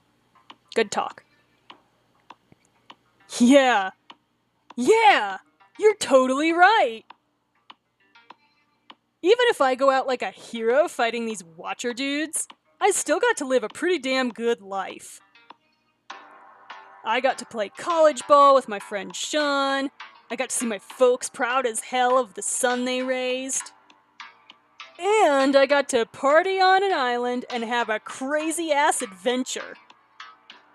You're right, Kira. Live in the present. That's what it's all about. Thank you, Craig. Why do you still not like me? You really mean that? There's nothing left you dream about? Nothing you regret not doing? Okay, we didn't say that. We said we were just... You can, like, be happy about the experiences you've had while, like, still having regrets and plans. Y'all realize these aren't mutually exclusive, right? Come on. Stop making them mutually exclusive. Craig's eyes flicked to the bar, filled for just 1 second with a stinging sadness. Oh, baby. Nah, nothing. You guys hang in there. We'll get through this. Okay, I feel like I'm being everybody's therapist again, so take a drink. Where's my freaking... There we go.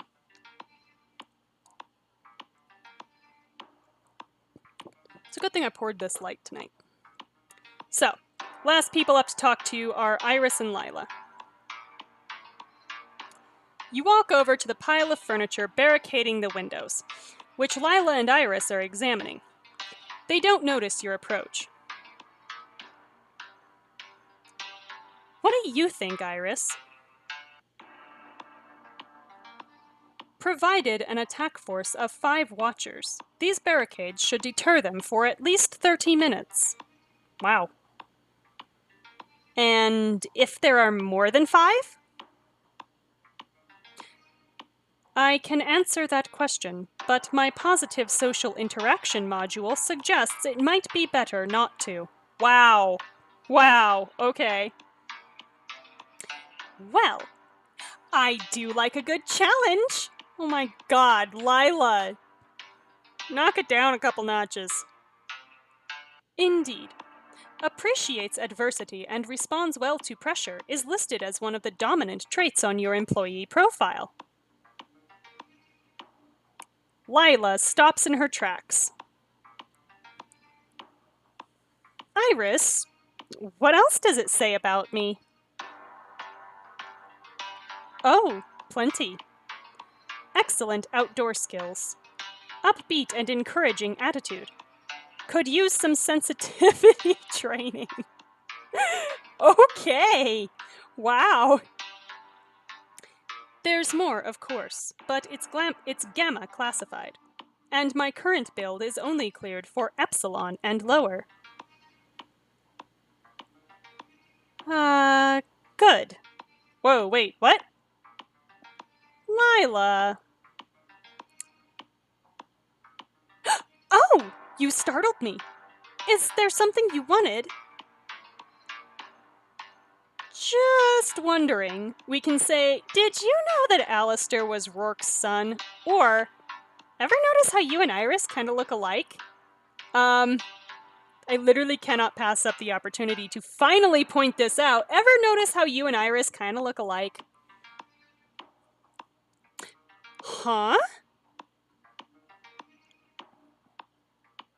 Us? We don't... I mean, do we? No, But, the two stare at each other.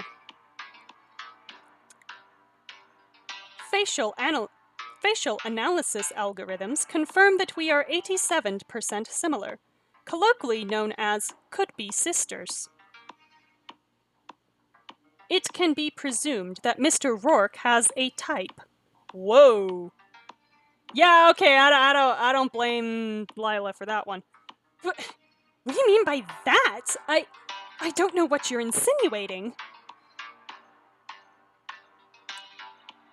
Simply that Mr. Rourke clearly has a subconscious bias toward facial appearance in regards to the women he associates with. Oh, yes. In that case, yes. He certainly seems to have a type.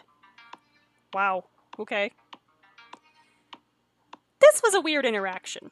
I'm gonna go now. Okay. You walk away from the windows. That's when you notice Grace, sitting all by herself. And looking kind of sad. You walk over and take a seat next to her. Hey. Oh, hi, Kira. You, want a drink or anything? Raj and Zara are making a signature cocktail. No, thank you. I don't feel like drinking. Is this about Alistair? No. I mean, a little. Okay, yes. Alright, we're being the therapist again. Take another drink. Good lord. Like, I get why everyone's mad at him. He shouldn't have lied. That was wrong, I agree. But I understand why he did it. I understand why he felt like he had no choice. And he must feel so bad. Okay, like, don't project emotions onto Alistair that we don't know are actually there. Just saying. Is that all? Grace looks at you and lets out a long sigh. Look, I'm not the most socially skilled person in the world, and maybe I'm just misreading the signs. But for a while there, it felt like he was opening up to me. Like he was dropping that acerbic bitter shell and showing me his real self. You like him? I do.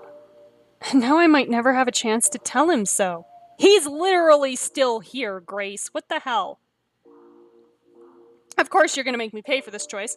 You should, so for what, 16 diamonds, go tell him how you feel right now, or leave him alone. Well, if we pay the diamonds, we get a clue, so go tell him how you feel right now, young lady. Even though I do not approve of Alistair. You think so? Look, we are stranded on a mysterious island full of terrifying creatures, and there's an army of blue-skinned warriors gearing up to attack us. Fair point.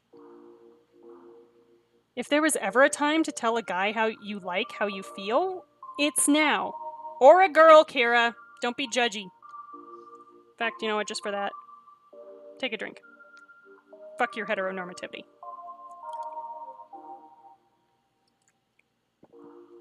Yeah. Okay, you're right. Yeah. Grace takes several deep breaths. Grace Tamara Hall, you got this. Go get him, Grace. She takes a few steps, then turns around. Do you think maybe you could come with me for moral support? Sure. The two of you take the elevator up to the rooftop garden. The doors slide open. And you see Alistair huddled against the railing, clutching his bleeding hand. A dozen shards of broken glass lie around him. Alistair, what the hell did you do? Don't do this toxic masculinity bullshit. Alistair! She runs over to him, kneeling down by his side. Grace, what are you... What happened? I accidentally smashed a glass. Cut my hand. Quite unfortunate. Yeah, accidentally my ass, Alistair. Oh, I was mad, so I broke something. No! Jesus Christ, no. Let me see. It's fine, just leave me be. I can handle it. You're bleeding badly, Alistair. We need to wrap this up. Grace takes Alistair's hand in hers. She looks around for something. Here, use this leaf. Sure. You rip a thick green leaf off an unusual potted plant and hand it to Grace. She wraps it around Alistair's hand and he winces. Did you get the glass out of the wound first? Because that's important. Better? Perhaps a little. Now leave me be. Wow, fuck you, Alistair. Wait, I wanted to... I said go, Grace. Please, I beg of you. I beg of you? Who says that? So we can say, I really think you should hear her out, or, hey, asshole, shut up and listen to her. I'm not even gonna bother being nice. Hey, asshole, shut up and listen to her. Alistair blinks at you, stunned into silence. I still got a point with him for some godforsaken reason, sure. Grace, go ahead. I wanted to tell you how I feel. How I really feel. I know that you're not the most friendly person. I know that it's hard for you to open up, to connect to people, to make friends. I've never needed them. Oh, whatever. Come on, Alistair, you know that's not true. By the way, we are totally being the therapist again. Take another drink. I mean, Grace is co-therapizing, but we're totally being the therapist. You've clearly had a hard life. And you've built up these walls to protect yourself, to keep yourself from getting close to others, to keep them from hurting you. Yeah? Hurting you the way your father did? Wow, okay, maybe too soon. And what makes you so certain you know me so well? Don't you get it, Alistair? I know, because I'm exactly the same.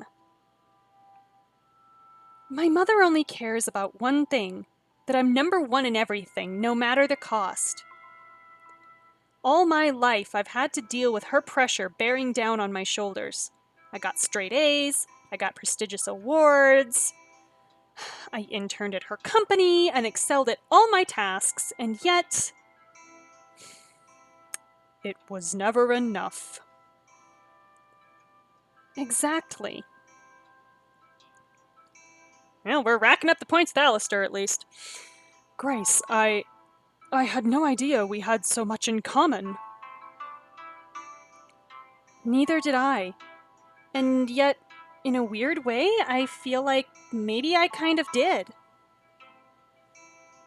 From the minute we got off that plane, I felt drawn to you. And as totally insane as this past week has been, the highlight has been the time we've spent together. Aww. Grace, you deserve so much better than Alistair, I'm just gonna say. You really do. You're smart and interesting, and you have a real kindness in you buried so deep, like a diamond at the heart of 1,000 feet of stone. Okay, this is my problem with the Grace-Alistair relationship, is that this is very much like kind-hearted woman saving the asshole man, and I'm not here for it. Y'all, it's not your job to fix someone who's toxic and won't work on their own shit. If they're gonna work on their own shit, that's fine. But it's not your job to be, like, seeing the good in somebody who is routinely and habitually an asshole on purpose. So, no. No. No, no. Grace, you understand me. Of course, you dummy. Smiling, Grace steps up close to Alistair and stretches up on her tiptoes. Oh my god! Okay, look at how cute this is. This is adorable. Again, I have problems with this relationship, but look at that. That's so cute. Look at Grace. Look how cute she is. She's like a little Velma. Only cuter. Oh my god. This is adorable. Okay. Alright. Still don't like you, Alistair, but look at how cute Grace is. You be good to her! You break her heart, I break your face. Alistair's cheeks flush a deep pink. I like you. And I like...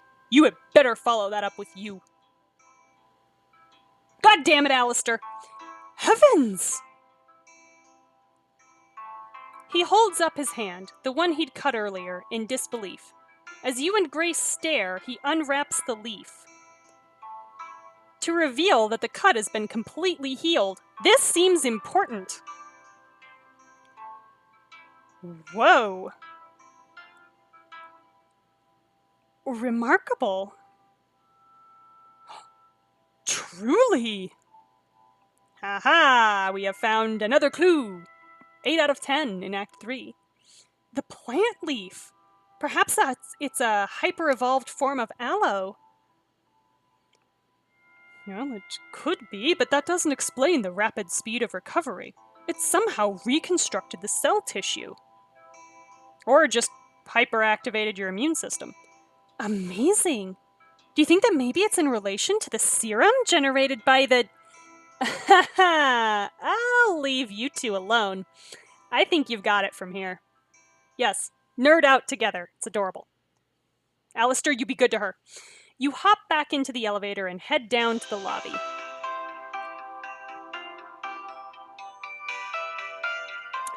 The rest of your friends are there. Jake lounges by the bar. Estella practices combat by the doors.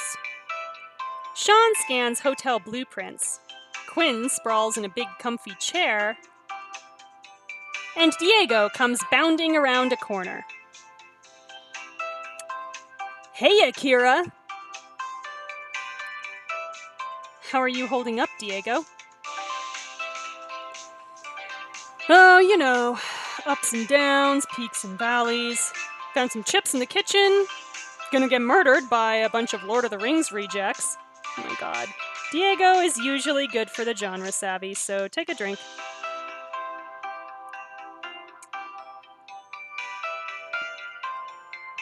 The usual. Yup, genre savvy. Well, at least you got some chips, though. Salt and vinegar, baby. The best. He looks out at the 4 others hanging out. Don't think we would define Estella as hanging out, but okay. So, you gonna... You know...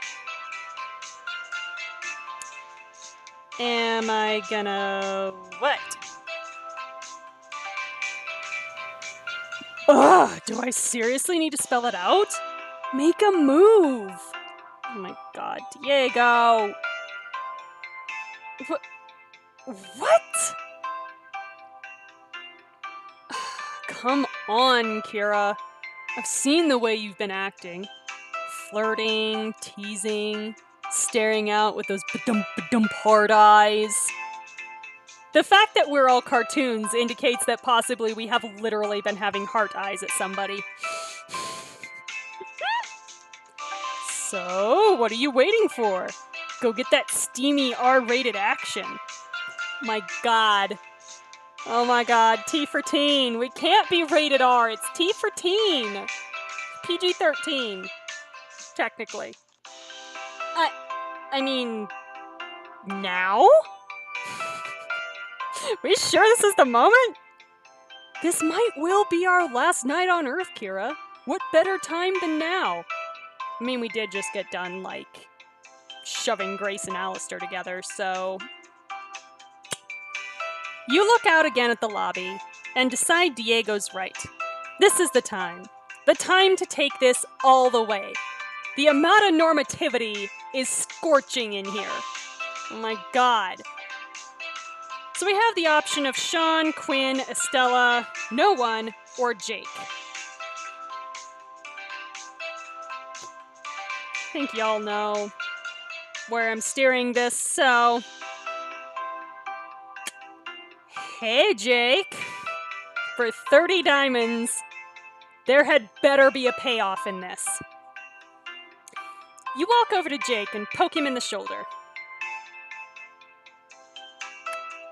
Help you with something, princess? Just seeing what you're up to. Stop being coy. We know what's coming. Trying to see if we've got any good whiskey left. You? Stop it! Not a whole lot. Just wondering if maybe you wanted to come with me to my room? No, I'm with you, Echo. Salt and vinegar chips, to me, are absolutely disgusting. I won't say that cheddar and sour cream ruffles are the best. What I actually loved was sour cream and onion Lay's, but I can't have those anymore, so I'm pretty much relegated to barbecue, just straight up onion, or plain, so I go for plain now. But there's sour cream involved. Some good stuff. Jake pauses. His eyes meet yours. Like we didn't kiss while we were dying. Come on. Okay, we're finally gonna reference it, thank God! I was afraid this was just gonna be, like, relegated to random choice that we're never gonna reference again. Okay. Payoff. This was not worth 30 diamonds. You remember that moment underwater? That shared kiss as you both sank? Filled with regret that you never got to spend a night in each other's arms. Oh my God. Oh my God. Yeah. Yeah, I do. Okay. Okay. This is terrifying. If there is one character in the history of choices that I feel like this music does not suit, it is Jake. Okay, maybe Estella. I don't feel like this suits Estella either. But yeah. Okay. You stroll into your room, leading Jake by the hand. There's a nervous energy in the air, a tension, a hovering sense of anticipation. Okay. Sure. You walk over to the window and look at the island, at the columns of smoke, at the beautiful night sky. We're gonna close the curtains. Jake paces over to stand by your side. You look into his eyes. Okay. Hey, you. Hey.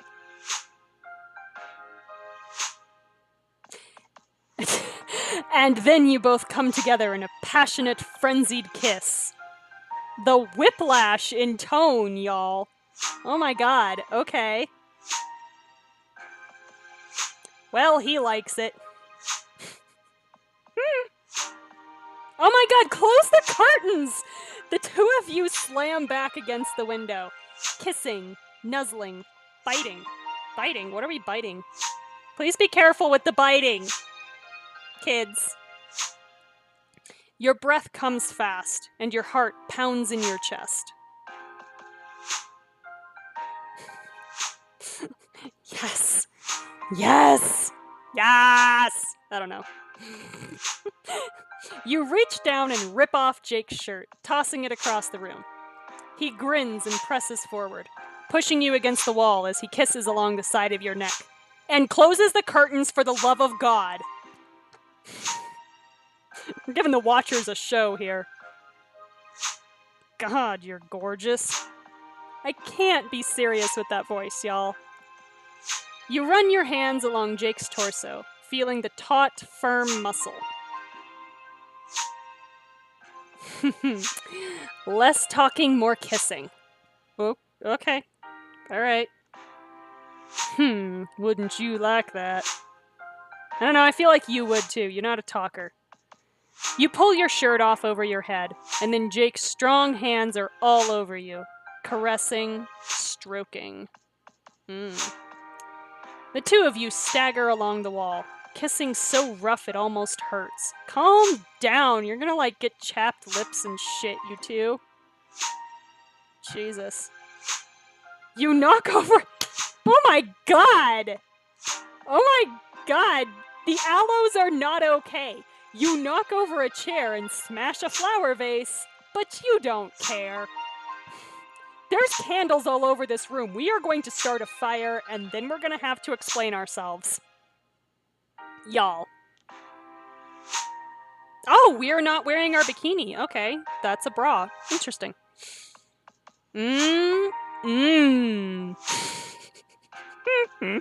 Okay. You feel your back slam into a dresser. Jake hoists you up onto it, and you wrap your legs around him, pressing him against you tight. Why are we so rough? What the hell? Yeah, close the damn curtains! At least! More. Don't stop. Okay, whatever. Still kissing you, Jake's hands slide up along your bare thighs. Are we not wearing underwear? Is that what we're saying? We're wearing a bra but no underwear? I don't know. You gasp, running your hands through his long hair and pulling him down. His face is an inch from yours. So while this looks really sexy from the side where the camera's gonna be right, this is the opposite of sexy when you're actually in the middle of it, because you can't actually focus on a face that's that close to you, so your eyes are just kind of like, okay, and you like start going cross-eyed, and then the other person can kind of see that, but they also can't really focus on your face. This is not as sexy as you think it is. Unless you're like into the sound and like feel of their breath on you, which Jake's probably gonna smell like whiskey, so if you're into that sort of thing. Yeah, see? You feel his breath on you. Look right into his eyes. Yeah, that's the part that's difficult. I've never wanted anything as badly as I want you. It does not sound sexy in that voice. This is adorable. Then have me. I guess what else are you supposed to say to that? That works. He's gathering consent. It's good. Jake leans in against you, and you kiss him, and he kisses you. And the two of you melt together into bliss. Okay. It did sound like it hurt. Yeah, you're crashing around the room. There's gonna be bruises and shit. Afterwards, you lay together, side by side, gasping to catch your breath. The room around you is pretty much totally trashed, and neither of you give a damn. Well, some like it hot, I guess. I don't know. I personally would find this really off-putting, but okay. That was something else. That's a way to describe it. Jake rolls over to look at you. You brush a strand of hair from his cheek. Well, I'm glad you enjoyed it. You're something else. Yeah, I am. Now you're gonna remember me, aren't you? Asshole. The gruff, no-nonsense Jake McKenzie acting sentimental? Now I've seen everything. McKenzie, that's his last name. Gotta remember that, so that I can last name him when he pisses me off. Okay, Jake McKenzie. I don't remember anybody else's last name, but I'm gonna remember that. Jake McKenzie. Jake McKenzie. Okay. Alright. You know what? I'm writing that shit down. Gotta be able to last name this asshole. Why, pen? Pen's like, I'm not made to write on skin.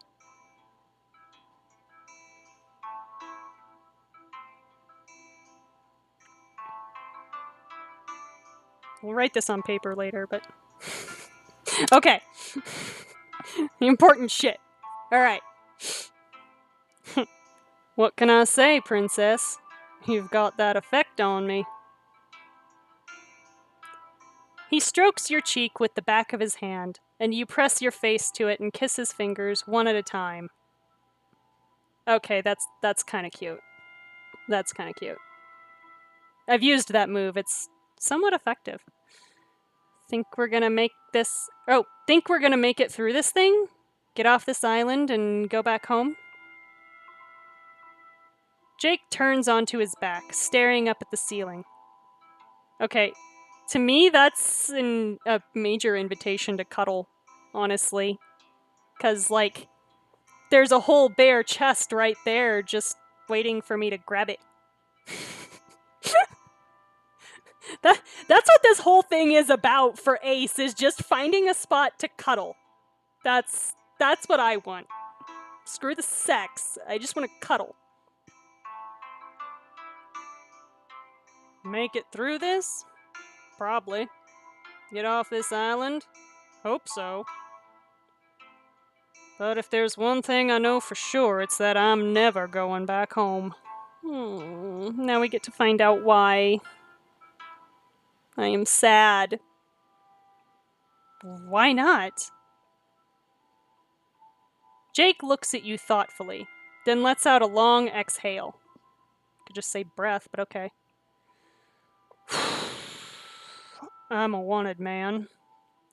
The second I set foot on U.S. soil, they'll put me in handcuffs and send me to prison for life. Oh, really? Seriously? What were you, like a bank robber? A drug dealer? Were you lying about being in the Navy? No, that was all true. Went to the Naval Academy at 18. Was the best damn pilot they'd seen in a decade.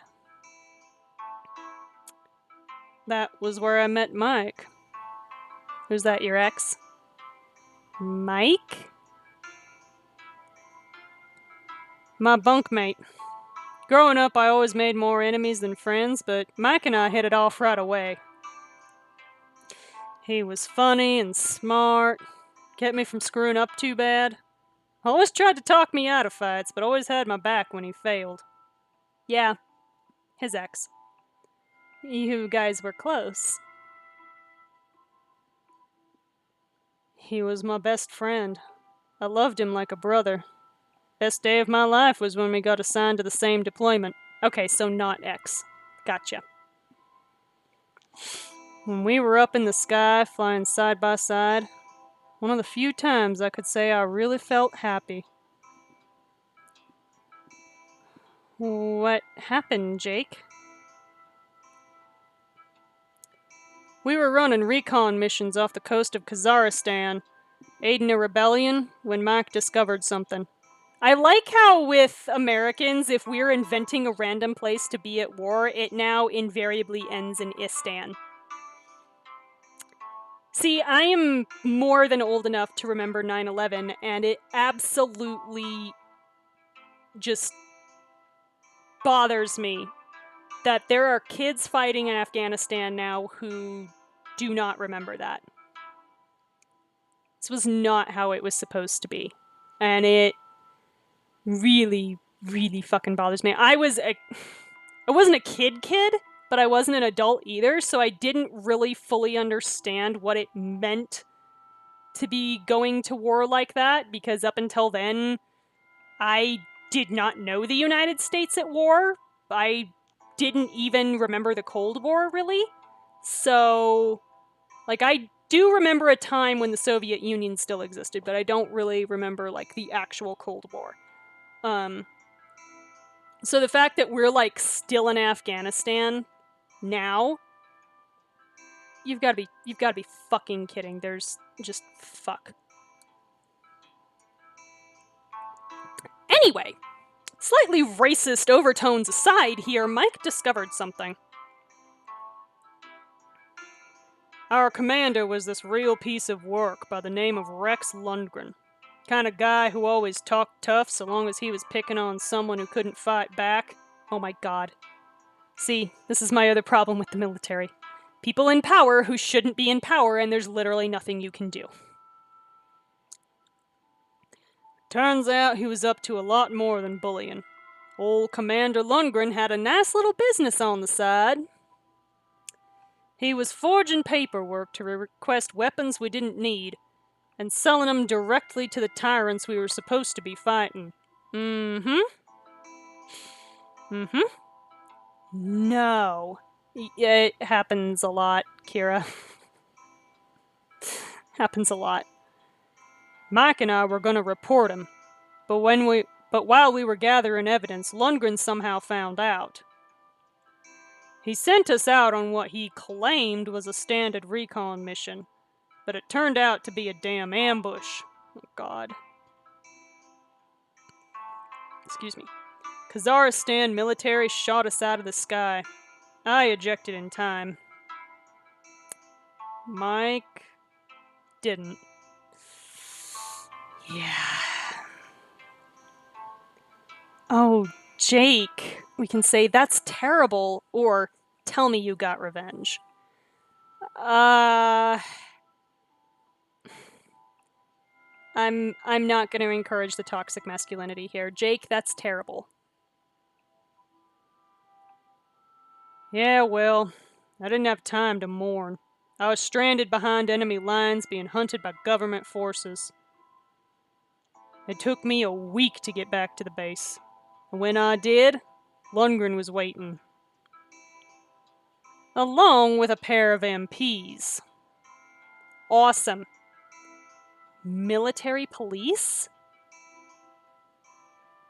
He doctored the records, made it look like Mike and I were the traitors. They came to arrest me. I punched Lundgren right in his worthless face, dove out the window, and ran like hell. Okay, so Jake trusted us enough to share his secret. Okay. KKK. I've been running ever since, hiding out in Costa Rica.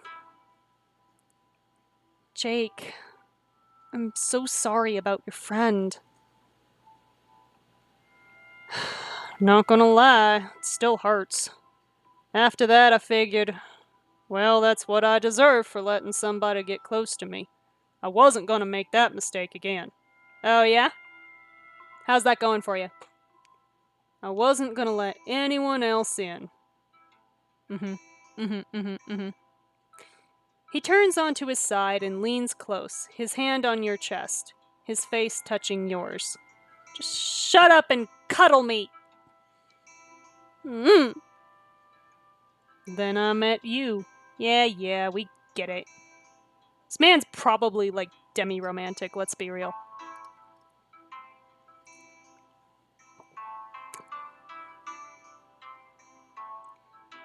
Jake,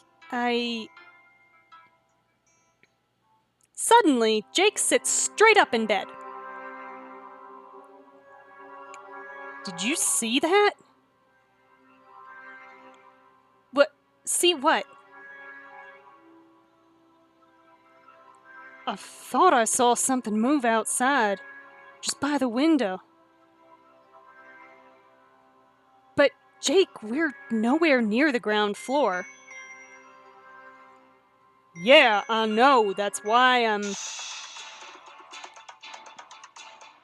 Okay. Our Navi stalker is back, I see. Cool. The bedroom window explodes in a hail of glass, each shard gleaming in the moonlight. Ah! A figure swings through, landing solidly on his feet. His golden eyes glowing in the darkness lock with yours. He says nothing, he just stares at us like a stalker. Kira, run! Oh, sure, that's where they leave us. So we found the only clue in Chapter 14, so that's cool. That also means Chapter 4 is a wrap, so, again, I'm not going to be here next week. The more I'm looking at things, the more I'm probably just going to wait the week and pick back up in 2 weeks and just start from here where we left off, which means I'm going to have some shit to write down, like which traps I laid, because that does matter. And I got to write down Jake's last name. It's Mackenzie. Jake Mackenzie. So I can fucking last name him. Okay. So yeah. 2 weeks. So a week from Monday, I will be back with Perfect Match Monday. That'll still be same time, same place. So twitch.tv/aromanticace at 7 p.m. Pacific. And then a week from next Friday, I will be back with more Endless Friday. And we will find out what becomes of our latest encounter with our Navi stalker while we're naked in bed. Let's be real. I don't think that either Jake or I actually have any clothes on. So, yeah, tune in for that. Until then, I'll be my channel will be hosting some folks periodically. I don't remember if anybody's actually going to be streaming Monday or Friday, but check back in, see some other cool folks stream. So, enjoy your weekend. Enjoy your next week. May it be excellent to you. Catch you later.